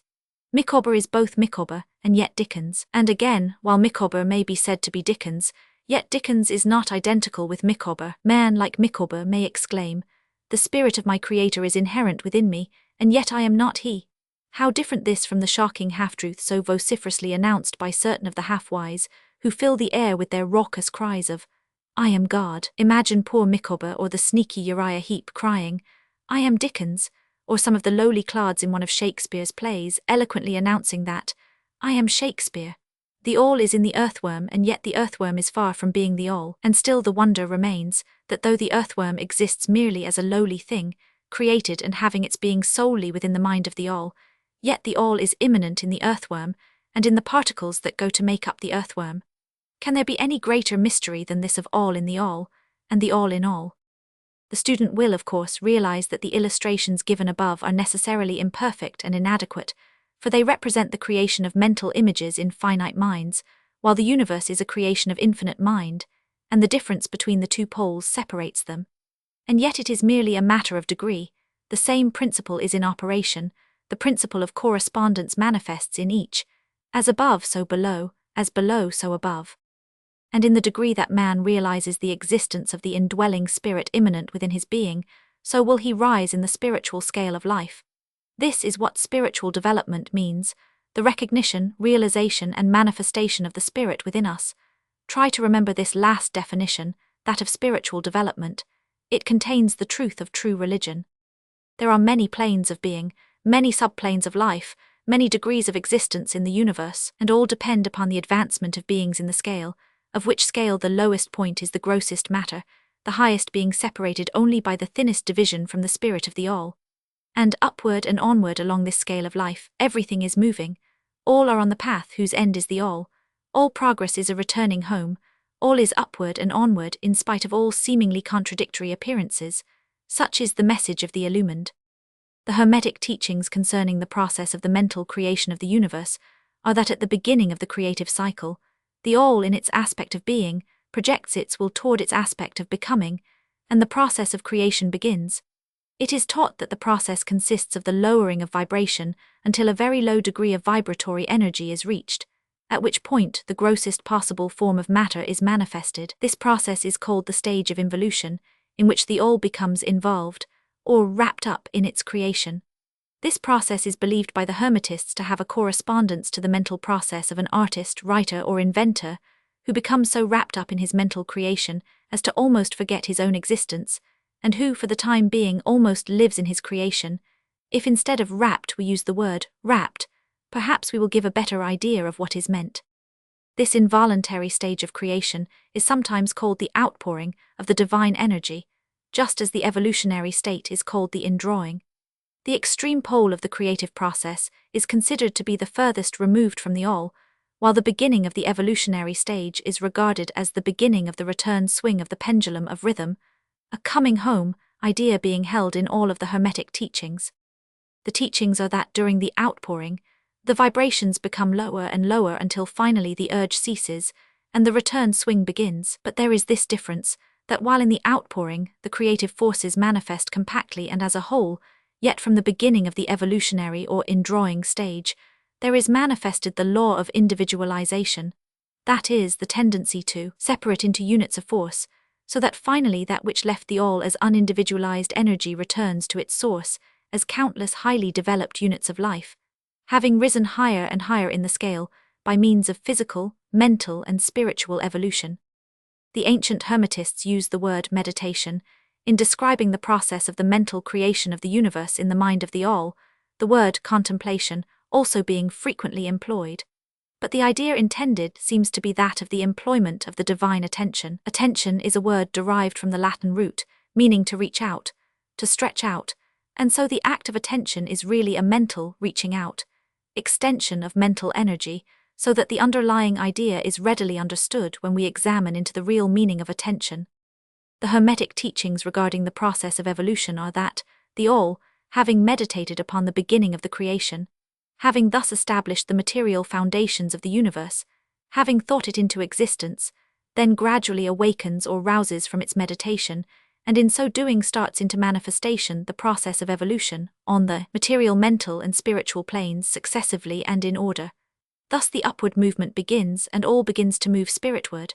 Matter becomes less gross, the units spring into being, the combinations begin to form, life appears and manifests in higher and higher forms, and mind becomes more and more in evidence, the vibrations constantly becoming higher. In short, the entire process of evolution, in all of its phases, begins and proceeds according to the established laws of the indrawing process. All of this occupies eons upon eons of man's time, each eon containing countless millions of years, but yet the illumined inform us that the entire creation, including involution and evolution of an universe, is but as the twinkle of the eye to the all. At the end of countless cycles of eons of time, the all withdraws its attention, its contemplation and meditation of the universe, for the great work is finished, and all is withdrawn into the all from which it emerged. But mystery of mysteries, the spirit of each soul is not annihilated, but is infinitely expanded, the created and the creator are merged. Such is the report of the illumined. The above illustration of the meditation, and subsequent awakening from meditation of the all, is of course but an attempt of the teachers to describe the infinite process by a finite example. And yet, as below so above, the difference is merely in degree. And just as the all arouses itself from the meditation upon the universe, so does man in time cease from manifesting upon the material plane, and withdraws himself more and more into the indwelling spirit, which is indeed the divine ego. There is one more matter of which we desire to speak in this lesson, and that comes very near to an invasion of the metaphysical field of speculation, although our purpose is merely to show the futility of such speculation. We allude to the question which inevitably comes to the mind of all thinkers who have ventured to seek the truth. The question is, why does the all create universes? The question may be asked in different forms, but the above is the gist of the inquiry. Men have striven hard to answer this question, but still there is no answer worthy of the name. Some have imagined that the all had something to gain by it, but this is absurd, for what could the all gain that it did not already possess? Others have sought the answer in the idea that the all wished something to love, and others that it created for pleasure or amusement, or because it was lonely or to manifest its power. All puerile explanations and ideas belonging to the childish period of thought. Others have sought to explain the mystery by assuming that the all found itself compelled to create by reason of its own internal nature, its creative instinct. This idea is in advance of the others, but its weak point lies in the idea of the all being compelled by anything, internal or external. If its internal nature, or creative instinct, compelled it to do anything, then the internal nature or creative instinct would be the absolute instead of the all, and so accordingly that part of the proposition falls. And yet the all does create and manifest, and seems to find some kind of satisfaction in so doing, and it is difficult to escape the conclusion that in some infinite degree it must have what would correspond to an inner nature, or creative instinct, in man, with correspondingly infinite desire and will. It could not act unless it willed to act, and it would not will to act unless it desired to act, and it would not desire to act unless it obtained some satisfaction thereby, and all of these things would belong to an inner nature, and might be postulated as existing according to the law of correspondence. But still, we prefer to think of the all as acting entirely free from any influence, internal as well as external. That is the problem which lies at the root of difficulty, and the difficulty that lies at the root of the problem. Strictly speaking, there cannot be said to be any reason whatsoever for the all to act, for a reason implies a cause, and the all is above cause and effect, except when it wills to become a cause, at which time the principle is set into motion. So you see the matter is unthinkable, just as the all is unknowable. Just as we say the all merely is, so we are compelled to say that the all acts because it acts. At the last the all is all reason in itself, all law in itself, all action in itself, and it may be said truthfully that the all is its own reason, its own law, its own act, or still further that the all, its reason, its act, is law, are one, all being names for the same thing. In the opinion of those who are giving you these present lessons, the answer is locked up in the inner self of the all, along with its secret of being. The law of correspondence, in our opinion, reaches only to that aspect of the all, which may be spoken of as the aspect of becoming. Back of that aspect is the aspect of being, in which all laws are lost in law, all principles merge into principle, and the all, principle, and being are identical, one and the same. Therefore, metaphysical speculation on this point is futile. We go into the matter here merely to show that we recognize the question, and also the absurdity of the ordinary answers of metaphysics and theology. In conclusion, it may be of interest to our students to learn that while some of the ancient and modern Hermetic teachers have rather inclined in the direction of applying the principle of correspondence to the question, with the result of the inner nature conclusion, still the legends have it that Hermes, the Great, when asked this question by his advanced students, answered them by pressing his lips tightly together and saying not a word, indicating that there was no answer. But then he may have intended to apply the axiom of his philosophy that the lips of wisdom are closed, except to the ears of understanding, believing that even his advanced students did not possess the understanding which entitled them to the teaching. At any rate, if Hermes possessed the secret, he failed to impart it, and so far as the world is concerned, the lips of Hermes are closed regarding it. And where the great Hermes hesitated to speak, what mortal may dare to teach? But remember that whatever be the answer to this problem, if indeed there be an answer, the truth remains that, while all is in the all, it is equally true that the all is in all. The teaching on this point is emphatic, and we may add the concluding words of the quotation, "To him who truly understands this truth hath come great knowledge." Chapter 8. Planes of Correspondence. As above so below, as below so above, the Kybalion. The great second Hermetic principle embodies the truth that there is a harmony, agreement, and correspondence between the several planes of manifestation, life and being. This truth is a truth because all that is included in the universe emanates from the same source, and the same laws, principles, and characteristics apply to each unit, or combination of units, of activity, as each manifests its own phenomena upon its own plane. For the purpose of convenience of thought and study, the Hermetic philosophy considers that the universe may be divided into three great classes of phenomena, known as the three great planes, namely, the great physical plane, 2 the great mental plane, 3 the great spiritual plane. These divisions are more or less artificial and arbitrary, for the truth is that all of the three divisions are but ascending degrees of the great scale of life, the lowest point of which is undifferentiated matter, and the highest point that of spirit. And moreover, the different planes shade into each other, so that no hard and fast division may be made between the higher phenomena of the physical and the lower of the mental, or between the higher of the mental and the lower of the physical. In short, the three great planes may be regarded as three great groups of degrees of life manifestation.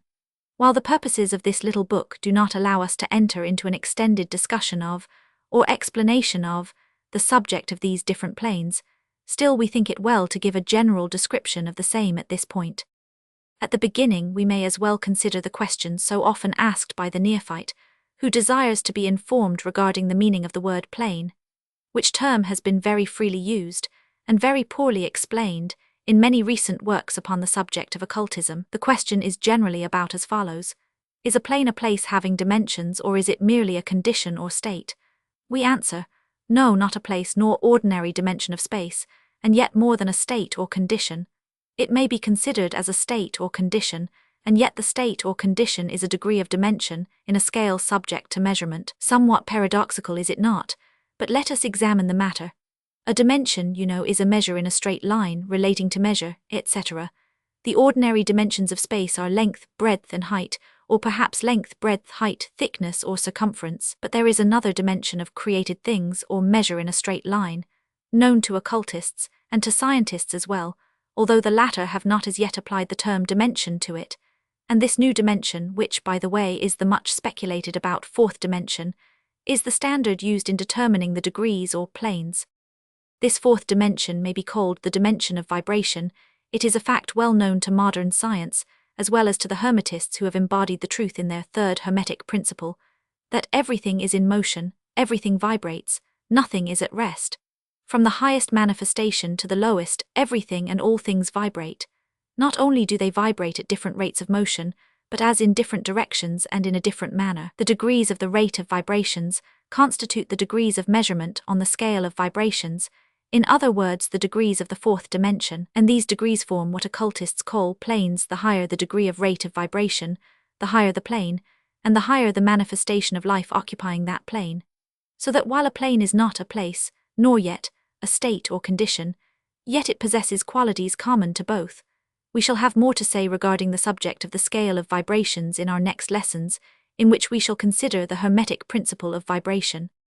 You will kindly remember, however, that the three great planes are not actual divisions of the phenomena of the universe, but merely arbitrary terms used by the Hermetists in order to aid in the thought and study of the various degrees and forms of universal activity and life. The atom of matter, the unit of force, the mind of man, and the being of the archangel are all but degrees in one scale, and all fundamentally the same.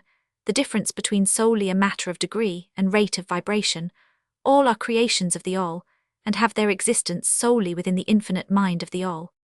The Hermetists subdivide each of the three great planes into 7 minor planes, and each of these latter are also subdivided into 7 subplanes, all divisions being more or less arbitrary, shading into each other, and adopted merely for convenience of scientific study and thought. The great physical plane, and its 7 minor planes, is that division of the phenomena of the universe which includes all that relates to physics, or material things, forces and manifestations. It includes all forms of that which we call matter, and all forms of that which we call energy or force. But you must remember that the Hermetic philosophy does not recognize matter as a thing in itself, or as having a separate existence even in the mind of the all. The teachings are that matter is but a form of energy. That is, energy at a low rate of vibrations of a certain kind, and accordingly the Hermetists classify matter under the head of energy, and give to it 3 of the 7 minor planes of the great physical plane.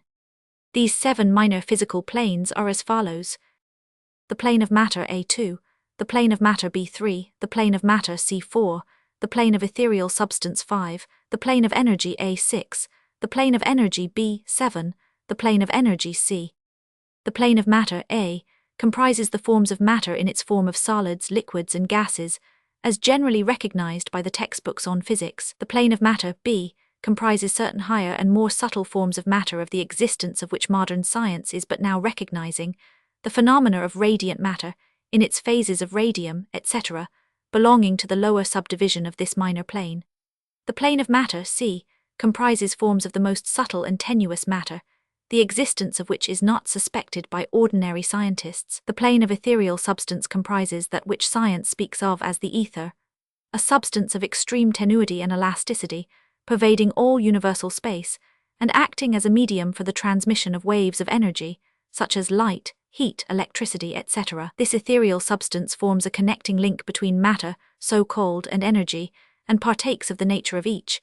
The Hermetic teachings, however, instruct that this plane has 7 subdivisions, as have all of the minor planes, and that in fact there are 7 ethers instead of but 1. Next above the plane of ethereal substance comes the plane of energy A, which comprises the ordinary forms of energy known to science, its 7 subplanes being respectively heat, light, magnetism, electricity and attraction, including gravitation, cohesion, chemical affinity, etc., and several other forms of energy indicated by scientific experiments but not as yet named or classified. The plane of energy B comprises 7 subplanes of higher forms of energy not as yet discovered by science, but which have been called nature's finer forces, and which are called into operation in manifestations of certain forms of mental phenomena, and by which such phenomena becomes possible. The plane of energy C comprises 7 subplanes of energy so highly organized that it bears many of the characteristics of life, but which is not recognized by the minds of men on the ordinary plane of development, being available for the use on beings of the spiritual plane alone. Such energy is unthinkable to ordinary man, and may be considered almost as the divine power. The beings employing the same are as gods compared even to the highest human types known to us. The great mental plane comprises those forms of living things known to us in ordinary life, as well as certain other forms not so well known except to the occultist. The classification of the 7 minor mental planes is more or less satisfactory and arbitrary, unless accompanied by elaborate explanations which are foreign to the purpose of this particular work, but we may as well mention them. They are as follows: the plane of mineral mind 2, the plane of elemental mind A3, the plane of plant mind 4, the plane of elemental mind B5, the plane of animal mind 6, the plane of elemental mind C7, the plane of human mind. The plane of mineral mind comprises the states or conditions of the units or entities, or groups and combinations of the same, which animate the forms known to us as minerals, chemicals, etc. These entities must not be confounded with the molecules, atoms and corpuscles themselves, the latter being merely the material bodies or forms of these entities, just as a man's body is but his material form and not himself. These entities may be called souls in one sense, and are living beings of a low degree of development, life and mind, just a little more than the units of living energy, which comprise the higher subdivisions of the highest physical plane. The average mind does not generally attribute the possession of mind, soul, or life to the mineral kingdom, but all occultists recognize the existence of the same, and modern science is rapidly moving forward to the point of view of the Hermetic in this respect. The molecules, atoms, and corpuscles have their loves and hates, likes and dislikes, attractions and repulsions, affinities and non-affinities, etc., and some of the more daring of modern scientific minds have expressed the opinion that the desire and will, emotions and feelings of the atoms differ only in degree from those of men. We have no time or space to argue this matter here. All occultists know it to be a fact, and others are referred to some of the more recent scientific works for outside corroboration. There are the usual 7 subdivisions to this plane. The plane of elemental mind, A, comprises the state or condition and degree of mental and vital development of a class of entities unknown to the average man, but recognized to occultists. They are invisible to the ordinary senses of man, but nevertheless exist and play their part of the drama of the universe. Their degree of intelligence is between that of the mineral and chemical entities on the one hand, and of the entities of the plant kingdom on the other. There are 7 subdivisions to this plane also. The plane of plant mind, in its 7 subdivisions, comprises the states or conditions of the entities comprising the kingdoms of the plant world, the vital and mental phenomena of which is fairly well understood by the average intelligent person, many new and interesting scientific works regarding mind and life in plants having been published during the last decade. Plants have life, mind, and souls, as well as have the animals, man and Superman. The plane of elemental mind, B, in its 7 subdivisions, comprises the states and conditions of a higher form of elemental or unseen entities, playing their part in the general work of the universe, the mind and life of which form a part of the scale between the plane of plant mind and the plane of animal mind, the entities partaking of the nature of both. The plane of animal mind, in its 7 subdivisions, comprises the states and conditions of the entities, beings, or souls, animating the animal forms of life, familiar to us all. It is not necessary to go into details regarding this kingdom or plane of life, for the animal world is as familiar to us as is our own. The plane of elemental mind, C, in its 7 subdivisions, comprises those entities or beings, invisible as are all such elemental forms, which partake of the nature of both animal and human life in a degree and in certain combinations. The highest forms are semi-human in intelligence. The plane of human mind, in its 7 subdivisions, comprises those manifestations of life and mentality which are common to man, in his various grades, degrees, and divisions. In this connection, we wish to point out the fact that the average man of today occupies but the 4th subdivision of the plane of human mind, and only the most intelligent have crossed the borders of the 5th subdivision. It has taken the race millions of years to reach this stage, and it will take many more years for the race to move on to the 6th and 7th subdivisions and beyond. But remember that there have been races before us which have passed through these degrees, and then on to higher planes. Our own race is the 5th, with stragglers from the 4th which has set foot upon the path, and then there are a few advanced souls of our own race who have outstripped the masses, and who have passed on to the 6th and 7th subdivision, and some few being still further on. The man of the 6th subdivision will be the Superman, he of the 7th will be the Overman. In our consideration of the 7 minor mental planes, we have merely referred to the 3 elementary planes in a general way. We do not wish to go into this subject in detail in this work, for it does not belong to this part of the general philosophy and teachings, but we may say this much in order to give you a little clearer idea of the relations of these planes to the more familiar ones.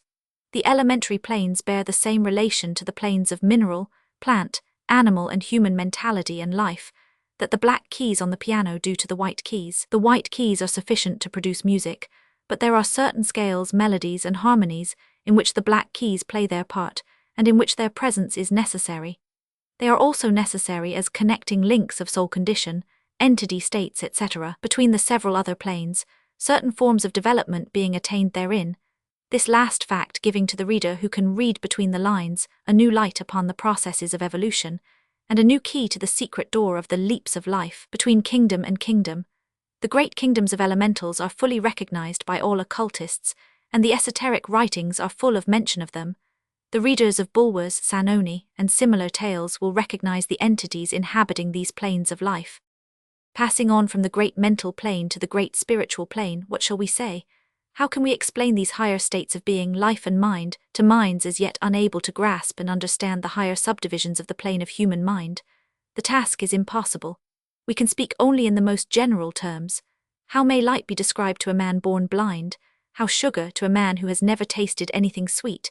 How harmony to one born deaf?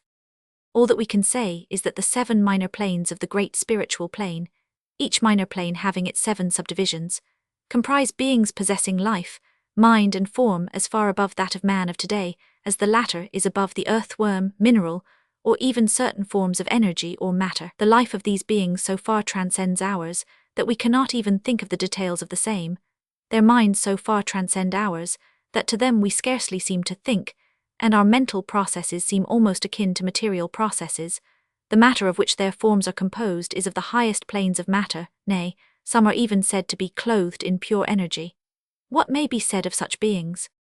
On the 7 minor planes of the great spiritual plane exist beings of whom we may speak as angels, archangels, demigods.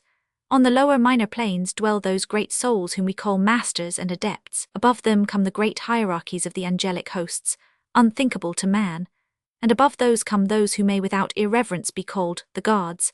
So high in the scale of being are they, their being, intelligence and power being akin to those attributed by the races of men to their conceptions of deity. These beings are beyond even the highest flights of the human imagination, the word divine being the only one applicable to them. Many of these beings, as well as the angelic host, take the greatest interest in the affairs of the universe and play an important part in its affairs. These unseen divinities and angelic helpers extend their influence freely and powerfully in the process of evolution and cosmic progress. Their occasional intervention and assistance in human affairs have led to the many legends, beliefs, religions, and traditions of the race, past and present. They have superimposed their knowledge and power upon the world, again and again, all under the law of the all, of course. But yet even the highest of these advanced beings exist merely as creations of, and in, the mind of the all and are subject to the cosmic processes and universal laws. They are still mortal. We may call them gods if we like, but still they are but the elder brethren of the race, the advanced souls who have outstripped their brethren and who have foregone the ecstasy of absorption by the all, in order to help the race on its upward journey along the path. But they belong to the universe and are subject to its conditions. They are mortal, and their plane is below that of absolute spirit. Only the most advanced Hermetists are able to grasp the inner teachings regarding the state of existence, and the powers manifested on the spiritual planes. The phenomena is so much higher than that of the mental planes that a confusion of ideas would surely result from an attempt to describe the same. Only those whose minds have been carefully trained along the lines of the Hermetic philosophy for years, yes, those who have brought with them from other incarnations the knowledge acquired previously, can comprehend just what is meant by the teaching regarding these spiritual planes, and much of these inner teachings is held by the Hermetists as being too sacred, important, and even dangerous for general public dissemination. The intelligent student may recognize what we mean by this when we state that the meaning of spirit, as used by the Hermetists, is akin to living power, animated force, inner essence, essence of life, etc., which meaning must not be confounded with that usually and commonly employed in connection with the term, i.e., religious, ecclesiastical, spiritual, ethereal, holy, etc., etc. To occultists the word spirit is used in the sense of the animating principle, carrying with it the idea of power, living energy, mystic force, etc. And occultists know that that which is known to them as spiritual power may be employed for evil as well as good ends, in accordance with the principle of polarity, a fact which has been recognized by the majority of religions in their conceptions of Satan, Beelzebub, the devil, Lucifer, fallen angels, etc. And so the knowledge regarding these planes has been kept in the Holy of Holies in all esoteric fraternities and occult orders, in the secret chamber of the temple. But this may be said here, that those who have attained high spiritual powers and have misused them, have a terrible fate in store for them, and the swing of the pendulum of rhythm will inevitably swing them back to the furthest extreme of material existence, from which point they must retrace their steps spiritward, along the weary rounds of the path, but always with the added torture of having always with them a lingering memory of the heights from which they fell owing to their evil actions. The legends of the fallen angels have a basis in actual facts, as all advanced occultists know. The striving for selfish power on the spiritual planes inevitably results in the selfish soul losing its spiritual balance and falling back as far as it had previously risen. But to even such a soul, the opportunity of a return is given, and such souls make the return journey, paying the terrible penalty according to the invariable law.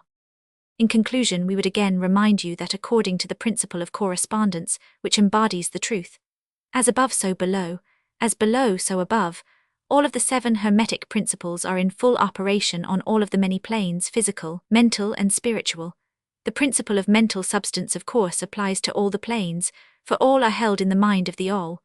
The principle of correspondence manifests in all, for there is a correspondence, harmony, and agreement between the several planes. The principle of vibration manifests on all planes. In fact, the very differences that go to make the planes arise from vibration, as we have explained. The principle of polarity manifests on each plane, the extremes of the poles being apparently opposite and contradictory. The principle of rhythm manifests on each plane, the movement of the phenomena having its ebb and flow, rise and flow, incoming and outgoing. The principle of cause and effect manifests on each plane, every effect having its cause and every cause having its effect. The principle of gender manifests on each plane, the creative energy being always manifest, and operating along the lines of its masculine and feminine aspects. As above so below, as below so above. This centuries-old Hermetic axiom embodies one of the great principles of universal phenomena. As we proceed with our consideration of the remaining principles, we will see even more clearly the truth of the universal nature of this great principle of correspondence. Chapter 9. Vibration. Nothing rests, everything moves, everything vibrates. The Kybalion. The great third Hermetic principle, the principle of vibration, embodies the truth that motion is manifest in everything in the universe, that nothing is at rest, that everything moves, vibrates, and circles. This Hermetic principle was recognized by some of the early Greek philosophers who embodied it in their systems. But then, for centuries it was lost sight of by the thinkers outside of the Hermetic ranks. But in the 19th century, physical science rediscovered the truth, and the 20th century scientific discoveries have added additional proof of the correctness and truth of this centuries-old Hermetic doctrine. The Hermetic teachings are that not only is everything in constant movement and vibration, but that the differences between the various manifestations of the universal power are due entirely to the varying rate and mode of vibrations. Not only this, but that even the all in itself manifests a constant vibration of such an infinite degree of intensity and rapid motion that it may be practically considered as at rest, the teachers directing the attention of the students to the fact that even on the physical plane a rapidly moving object such as a revolving wheel seems to be at rest.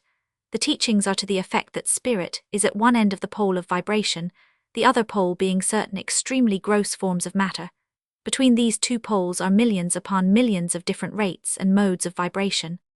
Modern science has proven that all that we call matter and energy are but modes of vibratory motion, and some of the more advanced scientists are rapidly moving toward the positions of the occultists who hold that the phenomena of mind are likewise modes of vibration or motion. Let us see what science has to say regarding the question of vibrations in matter and energy. In the first place, science teaches that all matter manifests in some degree, the vibrations arising from temperature or heat, be an object cold or hot, both being but degrees of the same things. It manifests certain heat vibrations, and in that sense is in motion and vibration. Then all particles of matter are in circular movement, from corpuscle to suns. The planets revolve around suns, and many of them turn on their axes. The suns move around greater central points, and these are believed to move around still greater, and so on ad infinitum. The molecules of which the particular kinds of matter are composed are in a state of constant vibration and movement around each other and against each other. The molecules are composed of atoms, which likewise are in a state of constant movement and vibration. The atoms are composed of corpuscles, sometimes called electrons, ions, etc., which also are in a state of rapid motion, revolving around each other, and which manifest a very rapid state and mode of vibration. And so we see that all forms of matter manifest vibration in accordance with the Hermetic principle of vibration. And so it is with the various forms of energy. Science teaches that light, heat, magnetism, and electricity are but forms of vibratory motion connected in some way with, and probably emanating from the ether. Science does not as yet attempt to explain the nature of the phenomena known as cohesion, which is the principle of molecular attraction, nor chemical affinity, which is the principle of atomic attraction, nor gravitation, the greatest mystery of the three, which is the principle of attraction by which every particle or mass of matter is bound to every other particle or mass. These three forms of energy are not as yet understood by science, yet the writers incline to the opinion that these too are manifestations of some form of vibratory energy, a fact which the Hermetists have held and taught for ages past. The universal ether, which is postulated by science without its nature being understood clearly, is held by the Hermetists to be but a higher manifestation of that which is erroneously called matter, that is to say, matter at a higher degree of vibration, and is called by them the ethereal substance. The Hermetists teach that this ethereal substance is of extreme tenuity and elasticity, and pervades universal space, serving as a medium of transmission of waves of vibratory energy, such as heat, light, electricity, magnetism, etc. The teachings are that the ethereal substance is a connecting link between the forms of vibratory energy known as matter on the one hand, and energy or force on the other, and also that it manifests a degree of vibration, in rate and mode, entirely its own. Scientists have offered the illustration of a rapidly moving wheel, top, or cylinder to show the effects of increasing rates of vibration. The illustration supposes a wheel, top, or revolving cylinder running at a low rate of speed. We will call this revolving thing the object in following out the illustration. Let us suppose the object moving slowly. It may be seen readily, but no sound of its movement reaches the ear. The speed is gradually increased. In a few moments its movement becomes so rapid that a deep growl or low note may be heard. Then as the rate is increased the note rises one in the musical scale. Then the motion being still further increased, the next highest note is distinguished. Then, one after another, all the notes of the musical scale appear, rising higher and higher as the motion is increased. Finally, when the motions have reached a certain rate, the final note perceptible to human ears is reached, and the shrill, piercing shriek dies away, and silence follows. No sound is heard from the revolving object, the rate of motion being so high that the human ear cannot register the vibrations. Then comes the perception of rising degrees of heat. Then, after quite a time, the eye catches a glimpse of the object becoming a dull, dark reddish color. As the rate increases, the red becomes brighter. Then, as the speed is increased, the red melts into an orange, then the orange melts into a yellow. Then follow, successively, the shades of green, blue, indigo, and finally violet, as the rate of speed increases. Then the violet shades away, and all color disappears, the human eye not being able to register them, but there are invisible rays emanating from the revolving object, the rays that are used in photographing, and other subtle rays of light. Then begin to manifest the peculiar rays known as the X-rays, etc., as the constitution of the object changes. Electricity and magnetism are emitted when the appropriate rate of vibration is attained. When the object reaches a certain rate of vibration, its molecules disintegrate and resolve themselves into the original elements or atoms. Then the atoms, following the principle of vibration, are separated into the countless corpuscles of which they are composed, and finally, even the corpuscles disappear, and the object may be said to be composed of the ethereal substance. Science does not dare to follow the illustration further, but the Hermetists teach that if the vibrations be continually increased, the object would mount up the successive states of manifestation, and would in turn manifest the various mental stages, and then on spiritward, until it would finally re-enter the all, which is absolute spirit. The object, however, would have ceased to be an object long before the stage of ethereal substance was reached, but otherwise the illustration is correct inasmuch as it shows the effect of constantly increased rates and modes of vibration. It must be remembered in the above illustration that at the stages at which the object throws off vibrations of light, heat, etc., it is not actually resolved into those forms of energy, which are much higher in the scale, but simply that it reaches a degree of vibration in which those forms of energy are liberated, in a degree, from the confining influences of its molecules, atoms, and corpuscles, as the case may be. These forms of energy, although much higher in the scale than matter, are imprisoned and confined in the material combinations, by reason of the energies manifesting through, and using material forms, but thus becoming entangled and confined in their creations of material forms, which to an extent is true of all creations, the creating force becoming involved in its creation. But the Hermetic teachings go much further than do those of modern science. They teach that all manifestation of thought, emotion, reason, will or desire, or any mental state or condition, are accompanied by vibrations, a portion of which are thrown off, and which tend to affect the minds of other persons by induction. This is the principle which produces the phenomena of telepathy, mental influence, and other forms of the action and power of mind over mind, with which the general public is rapidly becoming acquainted, owing to the wide dissemination of occult knowledge by the various schools, cults and teachers along these lines at this time.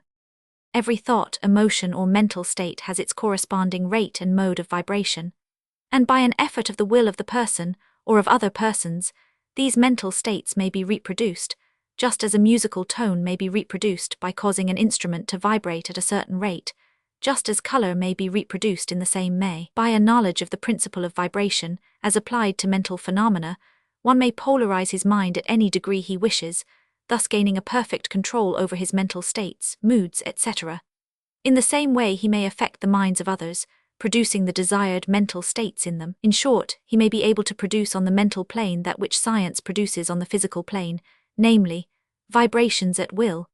This power, of course, may be acquired only by the proper instruction, exercises, practice, etc., the science being that of mental transmutation, one of the branches of the Hermetic art. A little reflection on what we have said will show the student that the principle of vibration underlies the wonderful phenomena of the power manifested by the masters and adepts, who are able to apparently set aside the laws of nature, but who, in reality, are simply using one law against another, one principle against others, and who accomplish their results by changing the vibrations of material objects or forms of energy, and thus perform what are commonly called miracles. As one of the old Hermetic writers has truly said, he who understands the principle of vibration has grasped the scepter of power. Chapter 10. Polarity. Everything is dual, everything has poles, everything has its pair of opposites. Like and unlike are the same. Opposites are identical in nature but different in degree. Extremes meet. All truths are but half-truths. All paradoxes may be reconciled. The Kybalion. The great fourth Hermetic principle, the principle of polarity, embodies the truth that all manifested things have two sides, two aspects, two poles, a pair of opposites with manifold degrees between the two extremes. The old paradoxes which have ever perplexed the mind of men are explained by an understanding of this principle. Man has always recognized something akin to this principle and has endeavored to express it by such sayings, maxims, and aphorisms as the following: everything is and isn't at the same time. All truths are but half-truths. Every truth is half false. There are two sides to everything. There is a reverse side to every shield, etc., etc. The Hermetic teachings are to the effect that the difference between things seemingly diametrically opposed to each other is merely a matter of degree. It teaches that the pairs of opposites may be reconciled, and that thesis and antithesis are identical in nature but different in degree, and that the universal reconciliation of opposites is effected by a recognition of this principle of polarity. The teachers claim that illustrations of this principle may be had on every hand, and from an examination into the real nature of anything, they begin by showing that spirit and matter are but the two poles of the same thing, the intermediate planes being merely degrees of vibration. They show that the all and the many are the same, the difference being merely a matter of degree of mental manifestation. Thus the law and laws are the two opposite poles of one thing. Likewise, principle and principles, infinite mind and finite minds. Then passing on to the physical plane, they illustrate the principle by showing that heat and cold are identical in nature, the differences being merely a matter of degrees. The thermometer shows many degrees of temperature, the lowest pole being called cold and the highest heat. Between these two poles are many degrees of heat or cold. Call them either and you are equally correct. The higher of 2 degrees is always warmer, while the lower is always colder. There is no absolute standard. All is a matter of degree. There is no place on the thermometer where heat ceases and cold begins. It is all a matter of higher or lower vibrations. The very terms high and low, which we are compelled to use, are but poles of the same thing. The terms are relative. So with east and west, travel around the world in an eastward direction, and you reach a point which is called west at your starting point, and you return from that westward point. Travel far enough north, and you will find yourself traveling south or vice versa. Light and darkness are poles of the same thing, with many degrees between them. The musical scale is the same. Starting with C, you move upward until you reach another C, and so on, the differences between the two ends of the board being the same, with many degrees between the two extremes. The scale of color is the same, higher and lower vibrations being the only difference between high violet and low red. Large and small are relative, so are noise and quiet, hard and soft follow the rule, likewise sharp and dull. Positive and negative are two poles of the same thing, with countless degrees between them. Good and bad are not absolute. We call one end of the scale good and the other bad, or one end good and the other evil, according to the use of the terms. A thing is less good than the thing higher in the scale, but that less good thing in turn is more good than the thing next below it, and so on, the more or less being regulated by the position on the scale. And so it is on the mental plane. Love and hate are generally regarded as being things diametrically opposed to each other, entirely different, unreconcilable. But we apply the principle of polarity, we find that there is no such thing as absolute love or absolute hate, as distinguished from each other. The two are merely terms applied to the two poles of the same thing. Beginning at any point of the scale, we find more love or less hate as we ascend the scale, and more hate or less love as we descend, this being true no matter from what point, high or low, we may start. There are degrees of love and hate, and there is a middle point where like and dislike become so faint that it is difficult to distinguish between them. Courage and fear come under the same rule. The pairs of opposites exist everywhere. Where you find one thing, you find its opposite, the two poles. And it is this fact that enables the hermetist to transmute one mental state into another, along the lines of polarization. Things belonging to different classes cannot be transmuted into each other, but things of the same class may be changed, that is, may have their polarity changed. Thus love never becomes east or west or red or violet, but it may and often does turn into hate, and likewise hate may be transformed into love by changing its polarity. Courage may be transmuted into fear and the reverse. Hard things may be rendered soft, dull things become sharp, hot things become cold, and so on, the transmutation always being between things of the same kind of different degrees. Take the case of a fearful man. By raising his mental vibrations along the line of fear-courage, he can be filled with the highest degree of courage and fearlessness. And likewise, the slothful man may change himself into an active, energetic individual simply by polarizing along the lines of the desired quality.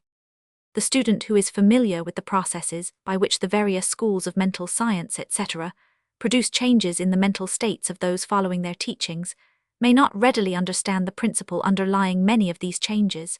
When, however, the principle of polarity is once grasped, and it is seen that the mental changes are occasioned by a change of polarity, a sliding along the same scale, the matter is readily understood. The change is not in the nature of a transmutation of one thing into another thing entirely different, but is merely a change of degree in the same things, a vastly important difference. For instance, borrowing an analogy from the physical plane, it is impossible to change heat into sharpness, loudness, highness, etc., but heat may readily be transmuted into cold, simply by lowering the vibrations.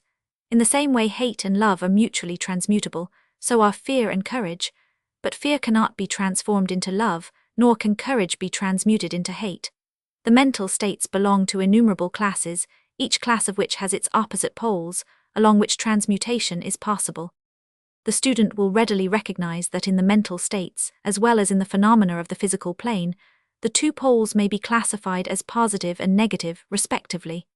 Thus love is positive to hate, courage to fear, activity to non-activity, etc., etc., and it will also be noticed that even to those unfamiliar with the principle of vibration, the positive pole seems to be of a higher degree than the negative, and readily dominates it. The tendency of nature is in the direction of the dominant activity of the positive pole. In addition to the changing of the poles of one's own mental states, by the operation of the art of polarization, the phenomena of mental influence, in its manifold phases, shows us that the principle may be extended so as to embrace the phenomena of the influence of one mind over that of another, of which so much has been written and taught of late years. When it is understood that mental induction is possible, that is, that mental states may be produced by induction from others, then we can readily see how a certain rate of vibration or polarization of a certain mental state may be communicated to another person, and his polarity in that class of mental states thus changed. It is along this principle that the results of many of the mental treatments are obtained.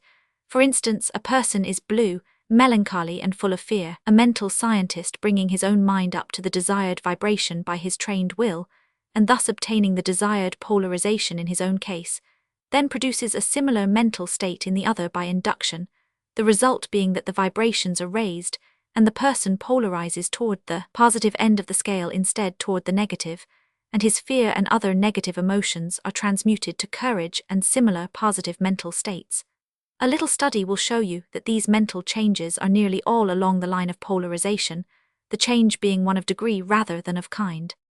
A knowledge of the existence of this great hermetic principle will enable the student to better understand his own mental states, and those of other people. He will see that these states are all matters of degree, and seeing thus, he will be able to raise or lower the vibration at will, to change his mental poles, and thus be master of his mental states, instead of being their servant and slave. And by his knowledge, he will be able to aid his fellows intelligently, and by the appropriate methods, change the polarity when the same is desirable. We advise all students to familiarize themselves with this principle of polarity, for a correct understanding of the same will throw light on many difficult subjects. Chapter 11. Rhythm. Everything flows out and in, everything has its tides, all things rise and fall, the pendulum swing manifests in everything. The measure of the swing to the right is the measure of the swing to the left, rhythm compensates, the Kybalion. The great fifth Hermetic principle, the principle of rhythm, embodies the truth that in everything there is manifested a measured motion, a to and from movement, a flow and inflow, a swing forward and backward, a pendulum-like movement, a tide-like ebb and flow, a high tide and a low tide, between the two poles manifest on the physical, mental or spiritual planes. The principle of rhythm is closely connected with the principle of polarity described in the preceding chapter. Rhythm manifests between the two poles established by the principle of polarity. This does not mean, however, that the pendulum of rhythm swings to the extreme poles, for this rarely happens. In fact, it is difficult to establish the extreme polar opposites in the majority of cases, but the swing is ever toward first one pole and then the other. There is always an action and reaction, an advance and a retreat, a rising and a sinking, manifested in all of the airs and phenomena of the universe. Suns, worlds, men, animals, plants, minerals, forces, energy, mind and matter, yes, even spirit manifests this principle. The principle manifests in the creation and destruction of worlds, in the rise and fall of nations, in the life history of all things, and finally in the mental states of man. Beginning with the manifestations of spirit, of the all, it will be noticed that there is ever the outpouring and the indrawing, the outbreathing and inbreathing of Brahm, as the Brahmins word it. Universes are created, reach their extreme low point of materiality, and then begin in their upward swing. Suns spring into being, and then their height of power being reached, the process of retrogression begins, and after eons they become dead masses of matter, awaiting another impulse which starts again their inner energies into activity, and a new solar life cycle is begun. And thus it is with all the worlds. They are born, grow and die, only to be reborn, and thus it is with all the things of shape and form. They swing from action to reaction, from birth to death, from activity to inactivity and then back again. Thus it is with all living things, they are born, grow and die and then are reborn. So it is with all great movements, philosophies, creeds, fashions, governments, nations, and all else: birth, growth, maturity, decadence, death and then new birth. The swing of the pendulum is ever in evidence. Night follows day and day night. The pendulum swings from summer to winter and then back again. The corpuscles, atoms, molecules, and all masses of matter swing around the circle of their nature. There is no such thing as absolute rest or cessation from movement, and all movement partakes of rhythm. The principle is of universal application. It may be applied to any question or phenomena of any of the many planes of life. It may be applied to all phases of human activity. There is always the rhythmic swing from one pole to the other. The universal pendulum is ever in motion. The tides of life flow in and out according to law. The principle of rhythm is well understood by modern science, and is considered a universal law as applied to material things, but the Hermetists carry the principle much further, and know that its manifestations and influence extend to the mental activities of man, and that it accounts for the bewildering succession of moods, feelings and other annoying and perplexing changes that we notice in ourselves. But the Hermetists, by studying the operations of this principle, have learned to escape some of its activities by transmutation. The Hermetic masters long since discovered that while the principle of rhythm was invariable, and ever in evidence in mental phenomena, still there were two planes of its manifestation so far as mental phenomena are concerned. They discovered that there were two general planes of consciousness, the lower and the higher, the understanding of which fact enabled them to rise to the higher plane, and thus escape the swing of the rhythmic pendulum which manifested on the lower plane. In other words, the swing of the pendulum occurred on the unconscious plane, and the consciousness was not affected. This they call the law of neutralization. Its operations consist in the raising of the ego above the vibrations of the unconscious plane of mental activity, so that the negative swing of the pendulum is not manifested in consciousness, and therefore they are not affected. It is akin to rising above a thing and letting it pass beneath you. The Hermetic master or advanced student polarizes himself at the desired pole, and by a process akin to refusing to participate in the backward swing or, if you prefer, a denial of its influence over him, he stands firm in his polarized position and allows the mental pendulum to swing back along the unconscious plane. All individuals who have attained any degree of self-mastery accomplish this more or less unknowingly, and by refusing to allow their moods and negative mental states to affect them, they apply the law of neutralization. The master, however, carries this to a much higher degree of proficiency, and by the use of his will he attains a degree of poise and mental firmness almost impossible of belief on the part of those who allow themselves to be swung backward and forward by the mental pendulum of moods and feelings. The importance of this will be appreciated by any thinking person who realizes what creatures of moods, feelings, and emotion the majority of people are, and how little mastery of themselves they manifest. If you will stop and consider a moment, you will realize how much these swings of rhythm have affected you in your life, how a period of enthusiasm has been invariably followed by an opposite feeling and mood of depression. Likewise, your moods and periods of courage have been succeeded by equal moods of fear, and so it has ever been with the majority of persons. Tides of feeling have ever risen and fallen with them, but they have never suspected the cause or reason of the mental phenomena. An understanding of the workings of this principle will give one the key to the mastery of these rhythmic swings of feeling, and will enable him to know himself better and to avoid being carried away by these inflows and outflows. The will is superior to the conscious manifestation of this principle, although the principle itself can never be destroyed. We may escape its effects, but the principle operates nevertheless. The pendulum ever swings, although we may escape being carried along with it. There are other features of the operation of this principle of rhythm of which we wish to speak at this point. There comes into its operations that which is known as the law of compensation. One of the definitions or meanings of the word compensate is to counterbalance, which is the sense in which the Hermetists use the term. It is this law of compensation to which the Kybalion refers when it says, "The measure of the swing to the right is the measure of the swing to the left. Rhythm compensates."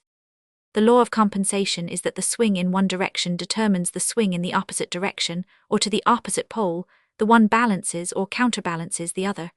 On the physical plane we see many examples of this law. The pendulum of the clock swings a certain distance to the right, and then an equal distance to the left. The seasons balance each other in the same way. The tides follow the same law, and the same law is manifested in all the phenomena of rhythm. The pendulum, with a short swing in one direction, has but a short swing in the other, while the long swing to the right invariably means the long swing to the left. An object hurled upward to a certain height has an equal distance to traverse on its return. The force with which a projectile is sent upward a mile is reproduced when the projectile returns to the earth on its return journey. This law is constant on the physical plane, as reference to the standard authorities will show you. But the Hermetists carry it still further. They teach that a man's mental states are subject to the same law. The man who enjoys keenly is subject to keen suffering, while he who feels but little pain is capable of feeling but little joy. The pig suffers but little mentally and enjoys but little. He is compensated, and on the other hand, there are other animals who enjoy keenly, but whose nervous organism and temperament cause them to suffer exquisite degrees of pain, and so it is with man. There are temperaments which permit of but low degrees of enjoyment and equally low degrees of suffering, while there are others which permit the most intense enjoyment, but also the most intense suffering. The rule is that the capacity for pain and pleasure in each individual are balanced. The law of compensation is in full operation here. But the Hermetists go still further in this matter. They teach that before one is able to enjoy a certain degree of pleasure, he must have swung as far, proportionately, toward the other pole of feeling. They hold, however, that the negative is precedent to the positive in this matter. That is to say that in experiencing a certain degree of pleasure it does not follow that he will have to pay up for it with a corresponding degree of pain. On the contrary, the pleasure is the rhythmic swing, according to the law of compensation, for a degree of pain previously experienced either in the present life or in a previous incarnation. This throws a new light on the problem of pain. The Hermetists regard the chain of lives as continuous, and as forming a part of one life of the individual, so that in consequence the rhythmic swing is understood in this way, while it would be without meaning unless the truth of reincarnation is admitted. But the Hermetists claim that the master or advanced student is able, to a great degree, to escape the swing toward pain, by the process of neutralization before mentioned. By rising on to the higher plane of the ego, much of the experience that comes to those dwelling on the lower plane is avoided and escaped. The law of compensation plays an important part in the lives of men and women. It will be noticed that one generally pays the price of anything he possesses or lacks. If he has one thing he lacks another, the balance is struck. No one can keep his penny and have the bit of cake. At the same time, everything has its pleasant and unpleasant sides. The things that one gains are always paid for by the things that one loses. The rich possess much that the poor lack, while the poor often possess things that are beyond the reach of the rich. The millionaire may have the inclination toward feasting, and the wealth wherewith to secure all the dainties and luxuries of the table, while he lacks the appetite to enjoy the same. He envies the appetite and digestion of the laborer, who lacks the wealth and inclinations of the millionaire, and who gets more pleasure from his plain food than the millionaire could obtain, even if his appetite were not jaded, nor his digestion ruined, for the wants, habits and inclinations differ. And so it is through life. The law of compensation is ever in operation, striving to balance and counterbalance, and always succeeding in time, even though several lives may be required for the return swing of the pendulum of rhythm. Chapter 12. Causation. Every cause has its effect, every effect has its cause, everything happens according to law. Chance is but a name for law not recognized. There are many planes of causation, but nothing escapes the law. The Kybalion. The great sixth Hermetic principle, the principle of cause and effect, embodies the truth that law pervades the universe, that nothing happens by chance, that chance is merely a term indicating cause existing but not recognized or perceived, that phenomena is continuous without break or exception. The principle of cause and effect underlies all scientific thought, ancient and modern, and was enunciated by the Hermetic teachers in the earliest days. While many and varied disputes between the many schools of thought have since arisen, these disputes have been principally upon the details of the operations of the principle, and still more often upon the meaning of certain words. The underlying principle of cause and effect has been accepted as correct by practically all the thinkers of the world worthy of the name. To think otherwise would be to take the phenomena of the universe from the domain of law and order, and to relegate it to the control of the imaginary something which men have called chance. A little consideration will show anyone that there is in reality no such thing as pure chance.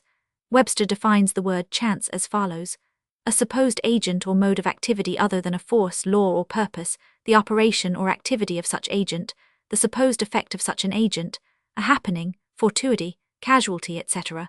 But a little consideration will show you that there can be no such agent as chance, in the sense of something outside of law, something outside of cause and effect. How could there be a something acting in the phenomenal universe, independent of the laws, order, and continuity of the latter? Such a something would be entirely independent of the orderly trend of the universe, and therefore superior to it. We can imagine nothing outside of the all being outside of the law, and that only because the all is the law in itself. There is no room in the universe for a something outside of and independent of law. The existence of such a something would render all natural laws ineffective, and would plunge the universe into chaotic disorder and lawlessness. A careful examination will show that what we call chance is merely an expression relating to obscure causes, causes that we cannot perceive, causes that we cannot understand. The word chance is derived from a word meaning to fall, as the falling of dice, the idea being that the fall of the dice and many other happenings are merely a happening unrelated to any cause, and this is the sense in which the term is generally employed. But when the matter is closely examined, it is seen that there is no chance whatsoever about the fall of the dice. Each time a die falls and displays a certain number, it obeys a law as infallible as that which governs the revolution of the planets around the sun. Back of the fall of the die are causes, or chains of causes, running back further than the mind can follow. The position of the die in the box, the amount of muscular energy expended in the throw, the condition of the table, etc., etc., all are causes, the effect of which may be seen. But back of these seen causes there are chains of unseen preceding causes, all of which had a bearing upon the number of the die which fell uppermost. If a die be cast a great number of times, it will be found that the numbers shown will be about equal, that is, there will be an equal number of 1 spot, 2 spot, etc., coming uppermost. Toss a penny in the air and it may come down either heads or tails, but make a sufficient number of tosses, and the heads and tails will about even up. This is the operation of the law of average, but both the average and the single toss come under the law of cause and effect, and if we were able to examine into the preceding causes, it would be clearly seen that it was simply impossible for the die to fall other than it did, under the same circumstances, and at the same time. Given the same causes, the same results will follow. There is always a cause and a because to every event. Nothing ever happens without a cause, or rather a chain of causes. Some confusion has arisen in the minds of persons considering this principle, from the fact that they were unable to explain how one thing could cause another thing, that is, be the creator of the second thing. As a matter of fact, no thing ever causes or creates another thing. Cause and effect deals merely with events. An event is that which comes, arrives, or happens as a result or consequent of some preceding event. No event creates another event, but is merely a preceding link in the great orderly chain of events flowing from the creative energy of the all. There is a continuity between all events precedent, consequent, and subsequent. There is a relation existing between everything that has gone before and everything that follows. A stone is dislodged from a mountain side and crashes through a roof of a cottage in the valley below. At first sight we regard this as a chance effect, but when we examine the matter we find a great chain of causes behind it. In the first place there was the rain which softened the earth supporting the stone, and which allowed it to fall. Then back of that was the influence of the sun, other rains, etc., which gradually disintegrated the piece of rock from a larger piece. Then there were the causes which led to the formation of the mountain, and its upheaval by convulsions of nature, and so on ad infinitum. Then we might follow up the causes behind the rain, etc., then we might consider the existence of the roof. In short, we would soon find ourselves involved in a mesh of cause and effect, from which we would soon strive to extricate ourselves. Just as a man has 2 parents, and 4 grandparents, and 8 great-grandparents, and 16 great-great-grandparents, and so on until when, say, 40 generations are calculated, the numbers of ancestors run into many millions, so it is with the number of causes behind even the most trifling event or phenomena, such as the passage of a tiny speck of soot before your eye.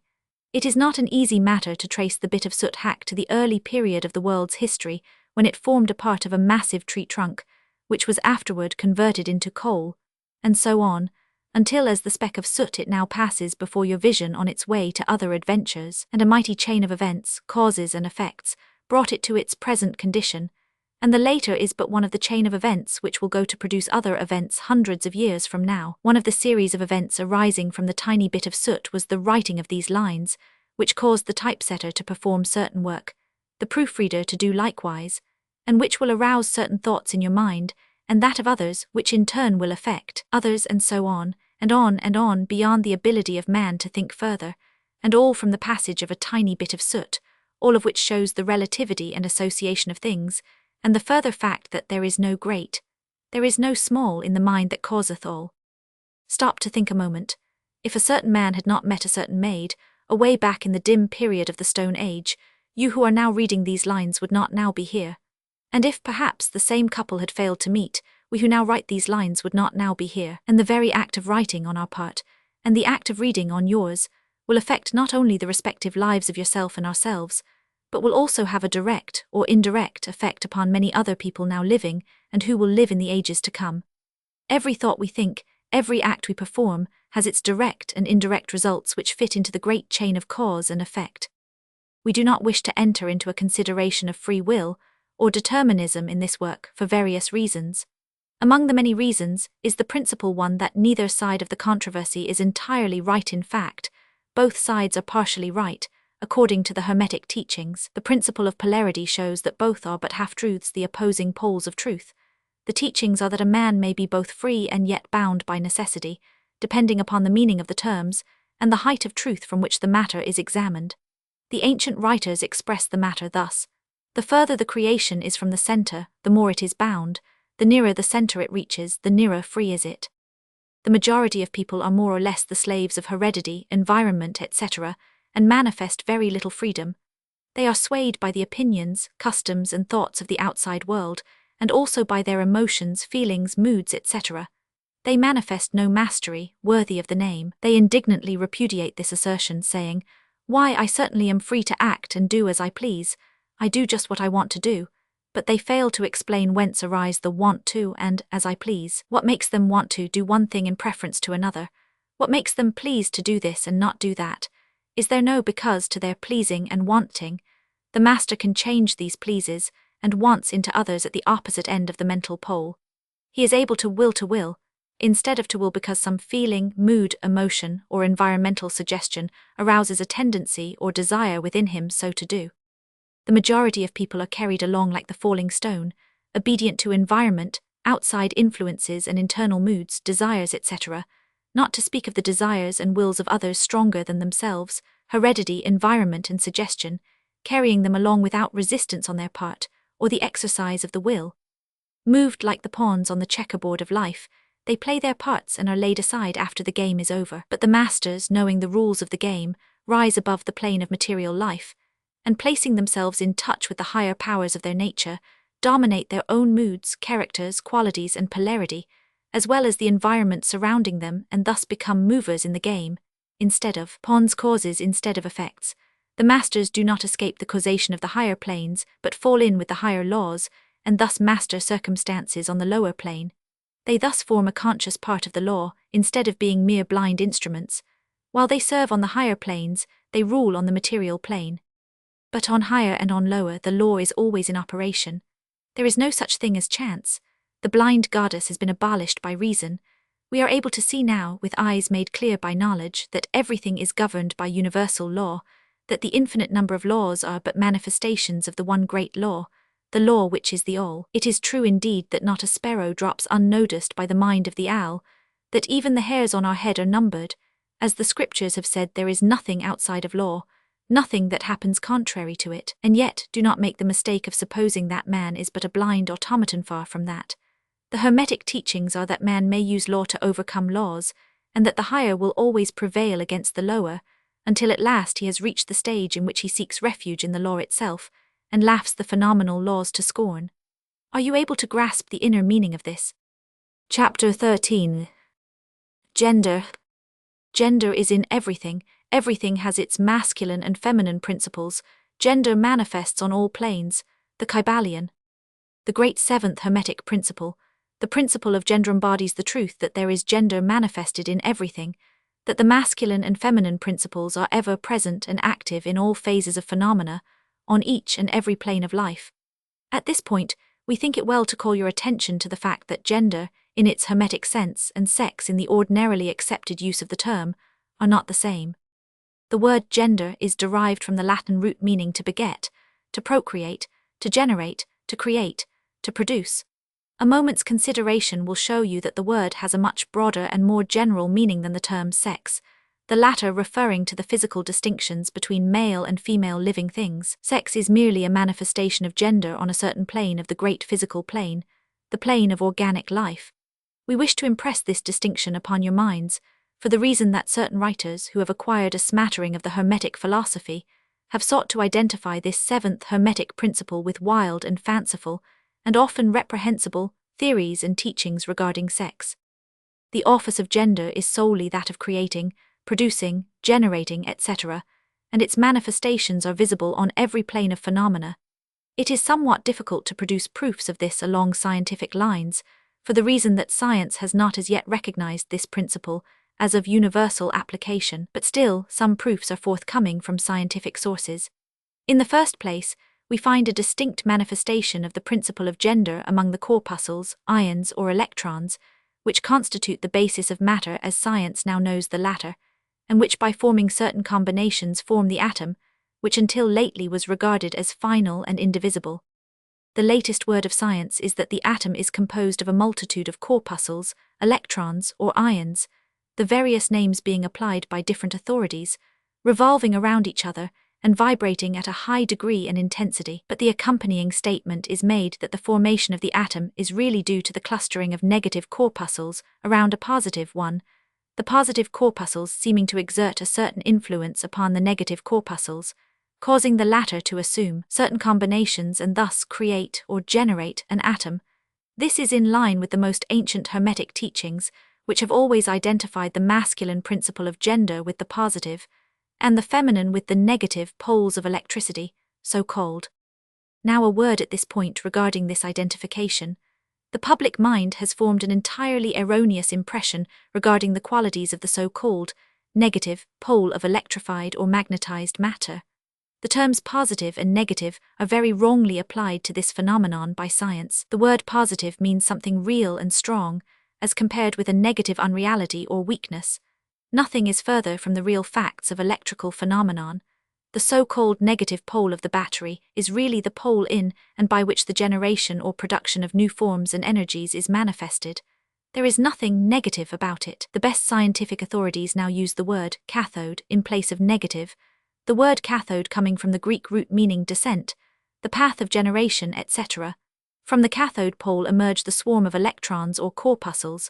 From the same pole emerge those wonderful rays, which have revolutionized scientific conceptions during the past decade. The cathode pole is the mother of all of the strange phenomena which have rendered useless the old textbooks, and which have caused many long-accepted theories to be relegated to the scrap pile of scientific speculation.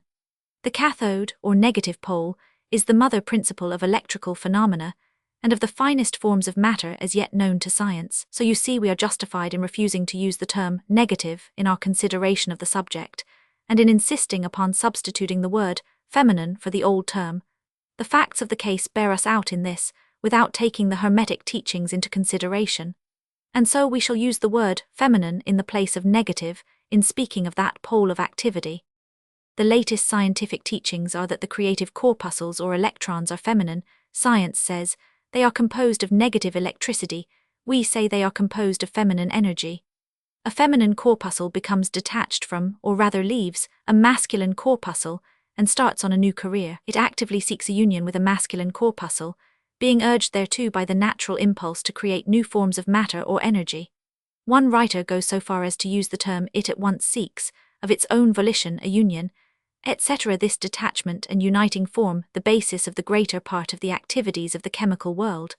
When the feminine corpuscle unites with a masculine corpuscle, a certain process is begun. The feminine particles vibrate rapidly under the influence of the masculine energy and circle rapidly around the latter.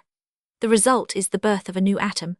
This new atom is really composed of a union of the masculine and feminine electrons, or corpuscles, but when the union is formed, the atom is a separate thing, having certain properties, but no longer manifesting the property of free electricity. The process of detachment or separation of the feminine electrons is called ionization. These electrons or corpuscles are the most active workers in nature's field. Arising from their unions or combinations, manifest the varied phenomena of light, heat, electricity, magnetism, attraction, repulsion, chemical affinity and the reverse, and similar phenomena. And all this arises from the operation of the principle of gender on the plane of energy.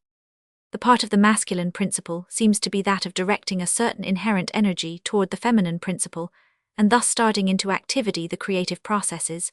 But the feminine principle is the one always doing the active creative work, and this is so on all planes. And yet, each principle is incapable of operative energy without the assistance of the other. In some of the forms of life, the two principles are combined in one organism. For that matter, everything in the organic world manifests both genders. There is always the masculine present in the feminine form, and the feminine form. The Hermetic teachings include much regarding the operation of the two principles of gender in the production and manifestation of various forms of energy, etc. But we do not deem it expedient to go into detail regarding the same at this point, because we are unable to back up the same with scientific proof, for the reason that science has not as yet progressed thus far. But the example we have given you of the phenomena of the electrons or corpuscles will show you that science is on the right path, and will also give you a general idea of the underlying principles. Some leading scientific investigators have announced their belief that in the formation of crystals, there was to be found something that corresponded to sex activity, which is another straw showing the direction the scientific winds are blowing. And each year will bring other facts to corroborate the correctness of the Hermetic principle of gender. It will be found that gender is in constant operation and manifestation in the field of inorganic matter, and in the field of energy or force. Electricity is now generally regarded as the something into which all other forms of energy seem to melt or dissolve. The electrical theory of the universe is the latest scientific doctrine, and is growing rapidly in popularity and general acceptance, and it thus follows that if we are able to discover in the phenomena of electricity, even at the very root and source of its manifestations, a clear and unmistakable evidence of the presence of gender and its activities, we are justified in asking you to believe that science at last has offered proofs of the existence in all universal phenomena of that great Hermetic principle, the principle of gender. It is not necessary to take up your time with the well-known phenomena of the attraction and repulsion of the atoms, chemical affinity, the loves and hates of the atomic particles, the attraction or cohesion between the molecules of matter. These facts are too well known to need extended comment from us, but have you ever considered that all of these things are manifestations of the gender principle?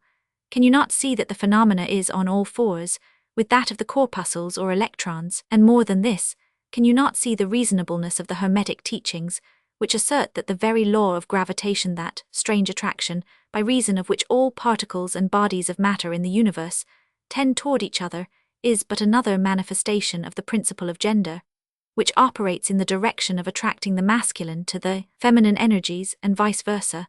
We cannot offer you scientific proof of this at this time, but examine the phenomena in the light of the Hermetic teachings on the subject, and see if you have not a better working hypothesis than any offered by physical science.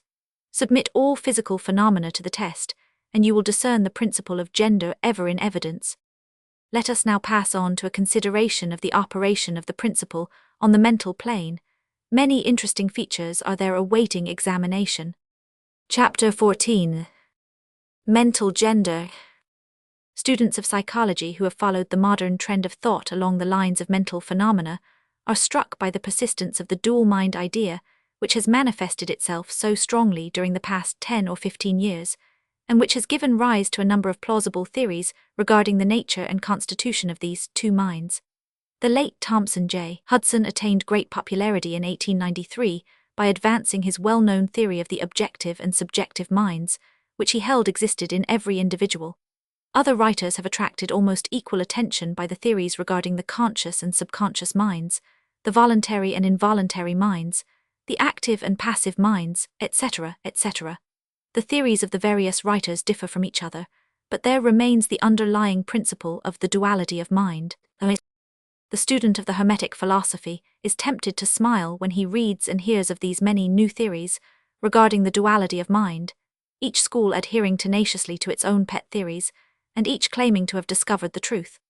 The student turns back the pages of occult history, and away back in the dim beginnings of occult teachings, he finds references to the ancient Hermetic doctrine of the principle of gender on the mental plane, the manifestation of mental gender, and examining further, he finds that the ancient philosophy took cognizance of the phenomenon of the dual mind, and accounted for it by the theory of mental gender. This idea of mental gender may be explained in a few words to students who are familiar with the modern theories just alluded to.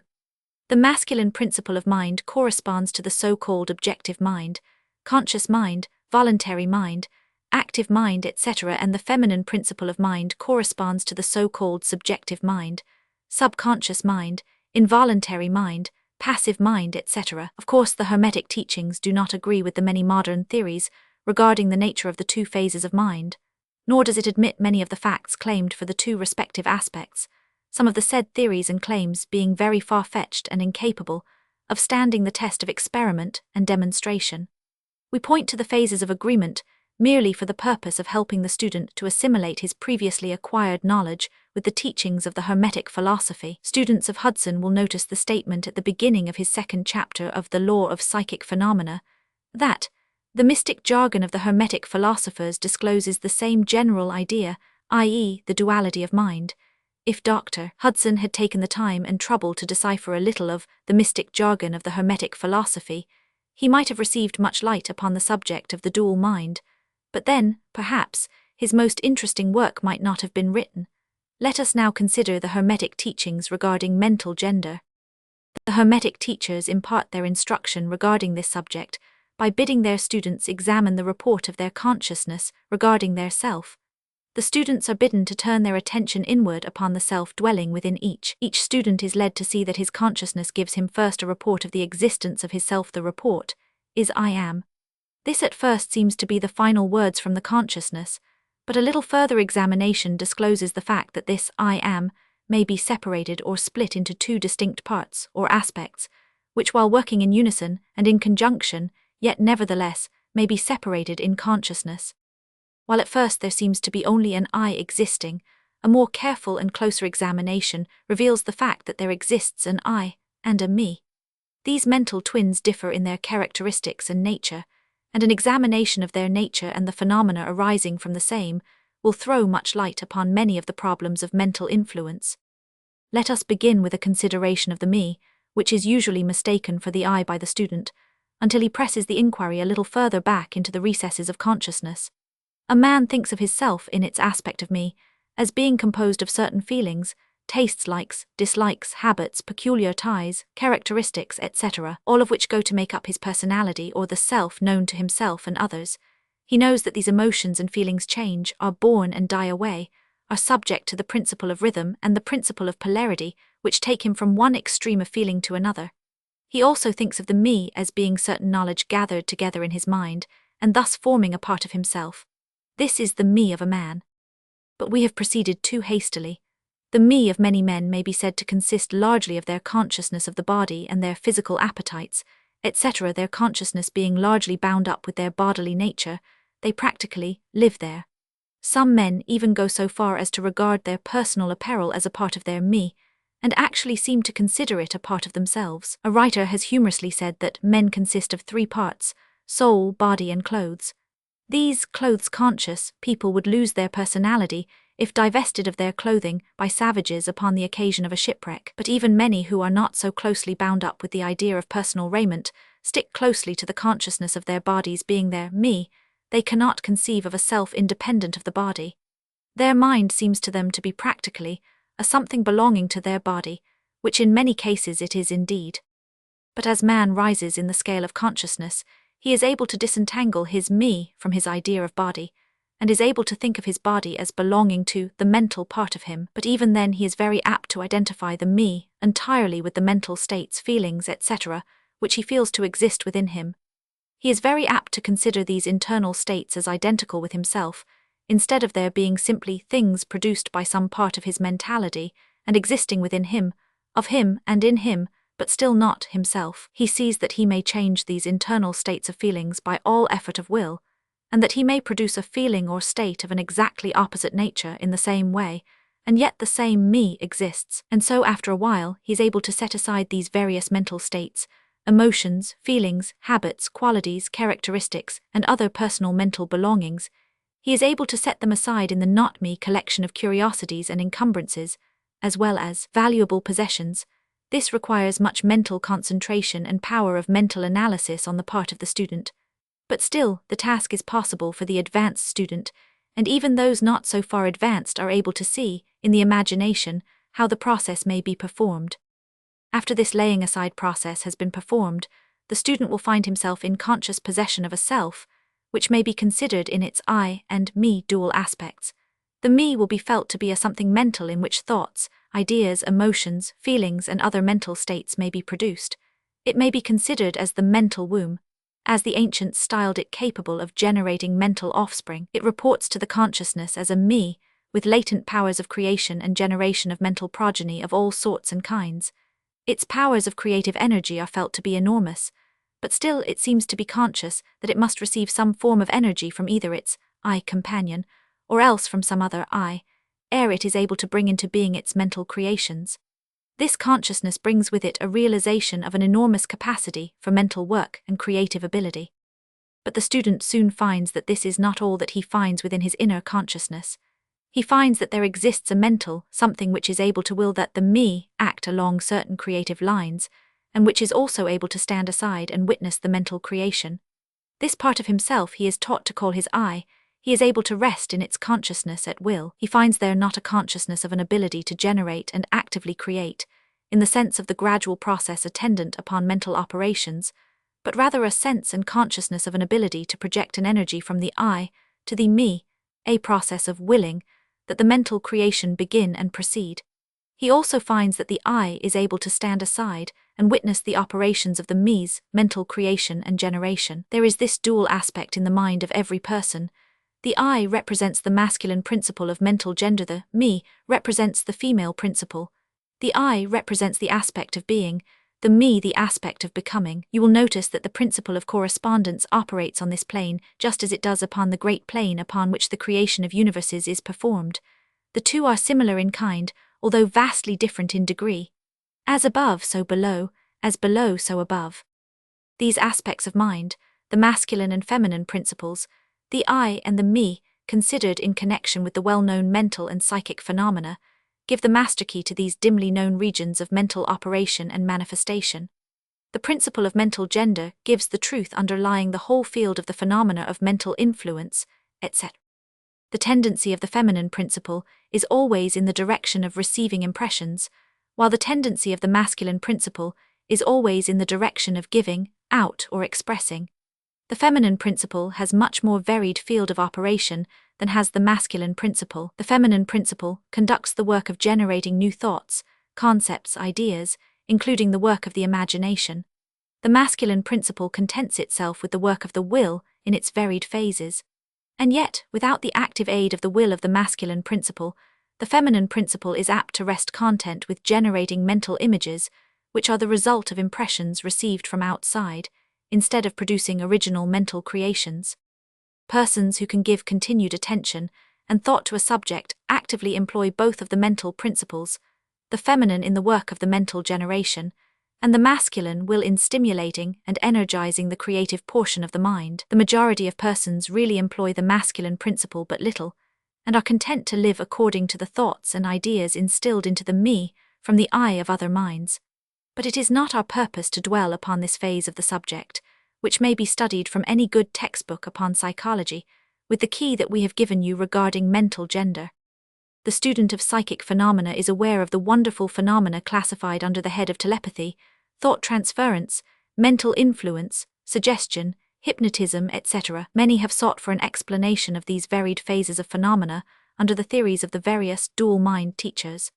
And in a measure they are right, for there is clearly a manifestation of two distinct phases of mental activity. But if such students will consider these dual minds in the light of the Hermetic teachings regarding vibrations and mental gender, they will see that the long-sought-for key is at hand. In the phenomena of telepathy, it is seen how the vibratory energy of the masculine principle is projected toward the feminine principle of another person, and the latter takes the seed thought and allows it to develop into maturity. In the same way, suggestion and hypnotism operates. The masculine principle of the person giving the suggestions directs a stream of vibratory energy or willpower toward the feminine principle of the other person, and the latter accepting it makes it its own and acts and thinks accordingly. An idea thus lodged in the mind of another person grows and develops, and in time is regarded as the rightful mental offspring of the individual, whereas it is in reality like the cuckoo egg placed in the sparrow's nest, where it destroys the rightful offspring and makes itself at home. The normal method is for the masculine and feminine principles in a person's mind to coordinate and act harmoniously in conjunction with each other. But unfortunately, the masculine principle in the average person is too lazy to act, the display of willpower is too slight, and the consequence is that such persons are ruled almost entirely by the minds and wills of other persons, whom they allow to do their thinking and willing for them. How few original thoughts or original actions are performed by the average person. Are not the majority of persons mere shadows and echoes of others having stronger wills or minds than themselves? The trouble is that the average person dwells almost altogether in his me consciousness and does not realize that he has such a thing as an I. He is polarized in his feminine principle of mind, and the masculine principle, in which is lodged the will, is allowed to remain inactive and not employed. The strong men and women of the world invariably manifest the masculine principle of will, and their strength depends materially upon this fact. Instead of living upon the impressions made upon their minds by others, they dominate their own minds by their will, obtaining the kind of mental images desired, and moreover dominate the minds of others likewise in the same manner. Look at the strong people, how they manage to implant their seed thoughts in the minds of the masses of the people, thus causing the latter to think thoughts in accordance with the desires and wills of the strong individuals. This is why the masses of people are such sheep-like creatures, never originating an idea of their own, nor using their own powers of mental activity. The manifestation of mental gender may be noticed all around us in everyday life. The magnetic persons are those who are able to use the masculine principle in the way of impressing their ideas upon others. The actor who makes people weep or cry as he wills is employing this principle, and so is the successful orator, statesman, preacher, writer, or other people who are before the public attention. The peculiar influence exerted by some people over others is due to the manifestation of mental gender along the vibrational lines above indicated. In this principle lies the secret of personal magnetism, personal influence, fascination, etc., as well as the phenomena generally grouped under the name of hypnotism. The student who has familiarized himself with the phenomena generally spoken of as psychic will have discovered the important part played in the said phenomena by that force which science has styled suggestion, by which term is meant the process or method whereby an idea is transferred to, or impressed upon the mind of another, causing the second mind to act in accordance therewith. A correct understanding of suggestion is necessary in order to intelligently comprehend the varied psychical phenomena which suggestion underlies. But, still more is a knowledge of vibration and mental gender necessary for the student of suggestion. For the whole principle of suggestion depends upon the principle of mental gender and vibration. It is customary for the writers and teachers of suggestion to explain that it is the objective or voluntary mind which make the mental impression, or suggestion, upon the subjective or involuntary mind. But they do not describe the process or give us any analogy in nature whereby we may more readily comprehend the idea. But if you will think of the matter in the light of the Hermetic teachings, you will be able to see that the energizing of the feminine principle by the vibratory energy of the masculine principle is in accordance to the universal laws of nature, and that the natural world affords countless analogies whereby the principle may be understood. In fact, the Hermetic teachings show that the very creation of the universe follows the same law, and that in all creative manifestations, upon the planes of the spiritual, the mental, and the physical, there is always in operation this principle of gender, this manifestation of the masculine and the feminine principles, as above so below, as below so above. And more than this, when the principle of mental gender is once grasped and understood, the varied phenomena of psychology at once becomes capable of intelligent classification and study, instead of being very much in the dark. The principle works out in practice, because it is based upon the immutable universal laws of life. We shall not enter into an extended discussion of, or description of, the varied phenomena of mental influence or psychic activity. There are many books, many of them quite good, which have been written and published on this subject of late years. The main facts stated in these various books are correct, although the several writers have attempted to explain the phenomena by various pet theories of their own. The student may acquaint himself with these matters, and by using the theory of mental gender, he will be able to bring order out of the chaos of conflicting theory and teachings, and may, moreover, readily make himself a master of the subject if he be so inclined. The purpose of this work is not to give an extended account of psychic phenomena, but rather to give to the student a master key, whereby he may unlock the many doors leading into the parts of the temple of knowledge which he may wish to explore.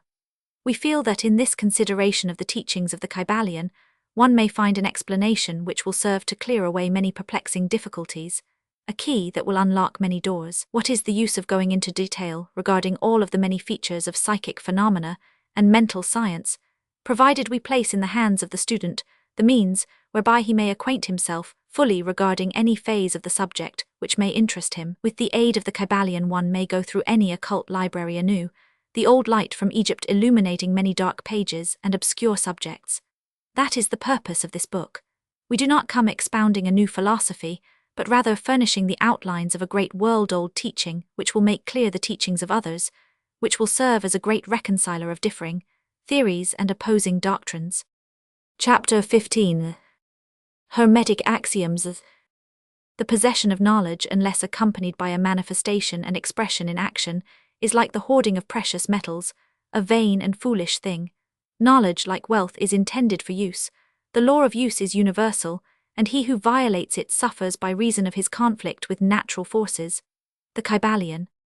The Hermetic teachings, while always having been kept securely locked up in the minds of the fortunate possessors thereof, for reasons which we have already stated, were never intended to be merely stored away and secreted. The law of use is dwelt upon in the teachings, as you may see by reference to the above quotation from the Kybalion, which states it forcibly. Knowledge without use and expression is a vain thing, bringing no good to its possessor or to the race. Beware of mental miserliness, and express into action that which you have learned. Study the axioms and aphorisms, but practice them also. We give below some of the more important Hermetic axioms from the Kybalion with a few comments added to each. Make these your own and practice and use them, for they are not really your own until you have used them. To change your mood or mental state, change your vibration. The Kybalion.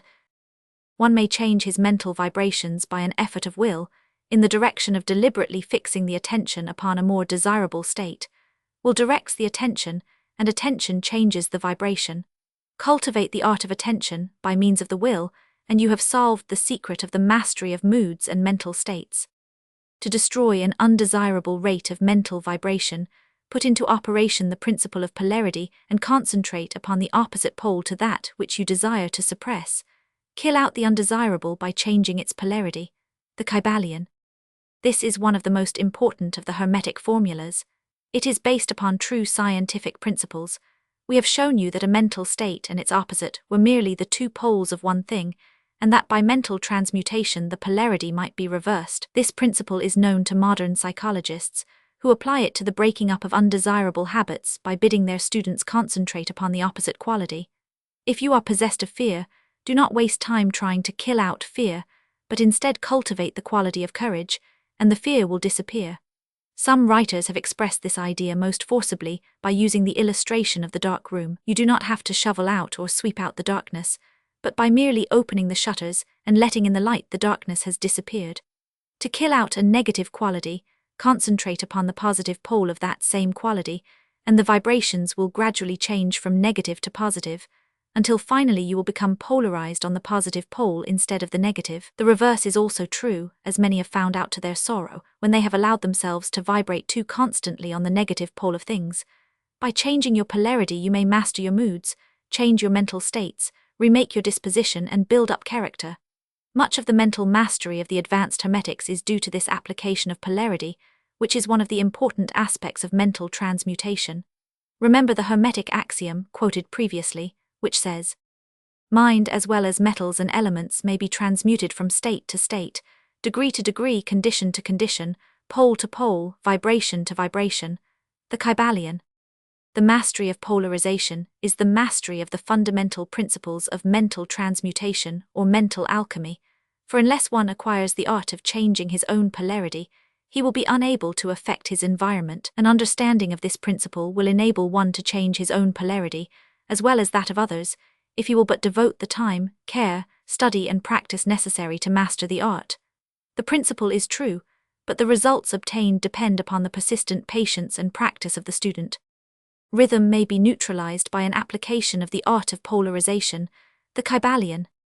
As we have explained in previous chapters, the Hermetists hold that the principle of rhythm manifests on the mental plane as well as on the physical plane, and that the bewildering succession of moods, feelings, emotions, and other mental states are due to the backward and forward swing of the mental pendulum, which carries us from one extreme of feeling to the other.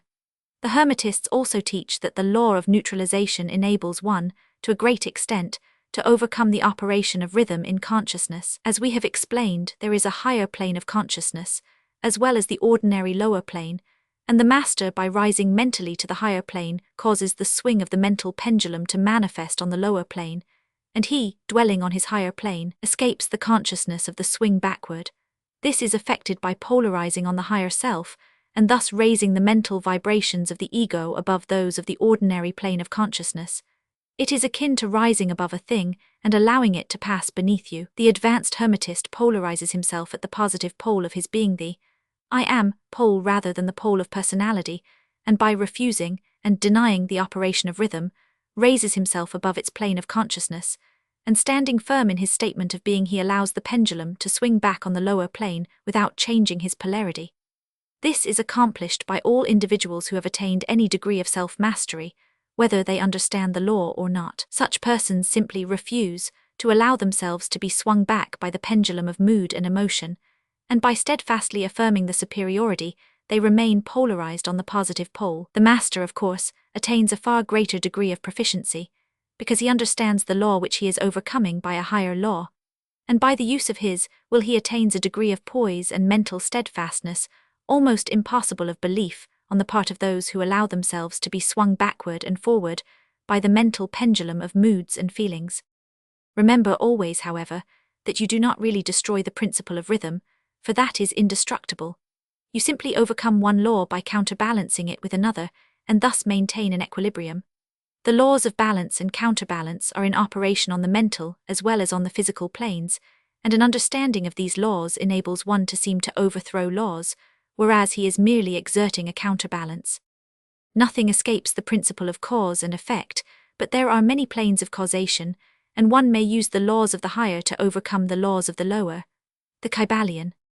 By an understanding of the practice of polarization, the Hermetists rise to a higher plane of causation, and thus counterbalance the laws of the lower planes of causation. By rising above the plane of ordinary causes, they become themselves, in a degree, causes instead of being merely caused.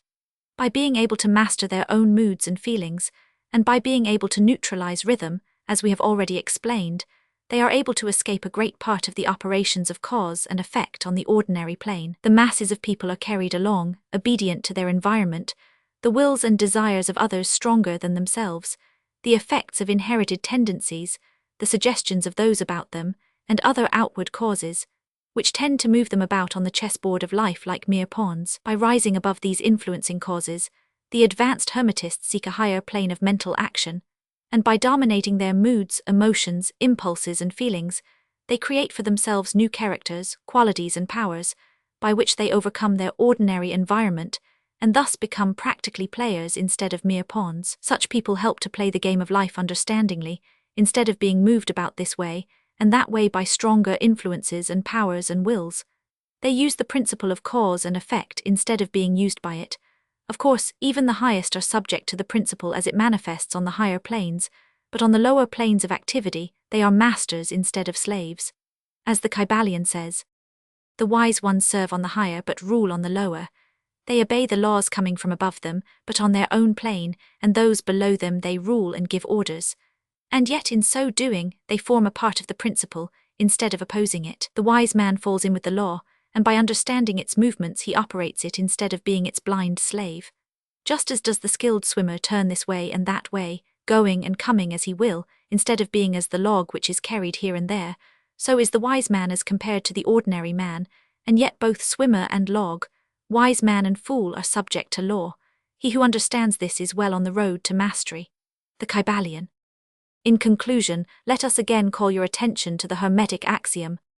True Hermetic transmutation is a mental art, the Kybalion.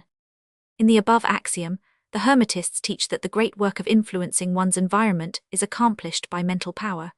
The universe being wholly mental, it follows that it may be ruled only by mentality. And in this truth is to be found an explanation of all the phenomena and manifestations of the various mental powers, which are attracting so much attention and study in these earlier years of the 20th century. Back of and under the teachings of the various cults and schools, remains ever constant the principle of the mental substance of the universe. If the universe be mental in its substantial nature, then it follows that mental transmutation must change the conditions and phenomena of the universe. If the universe is mental, then mind must be the highest power affecting its phenomena. If this be understood, then all the so-called miracles and wonderworkings are seen plainly for what they are. The all is mind, the universe is mental, the Kybalion. Finis.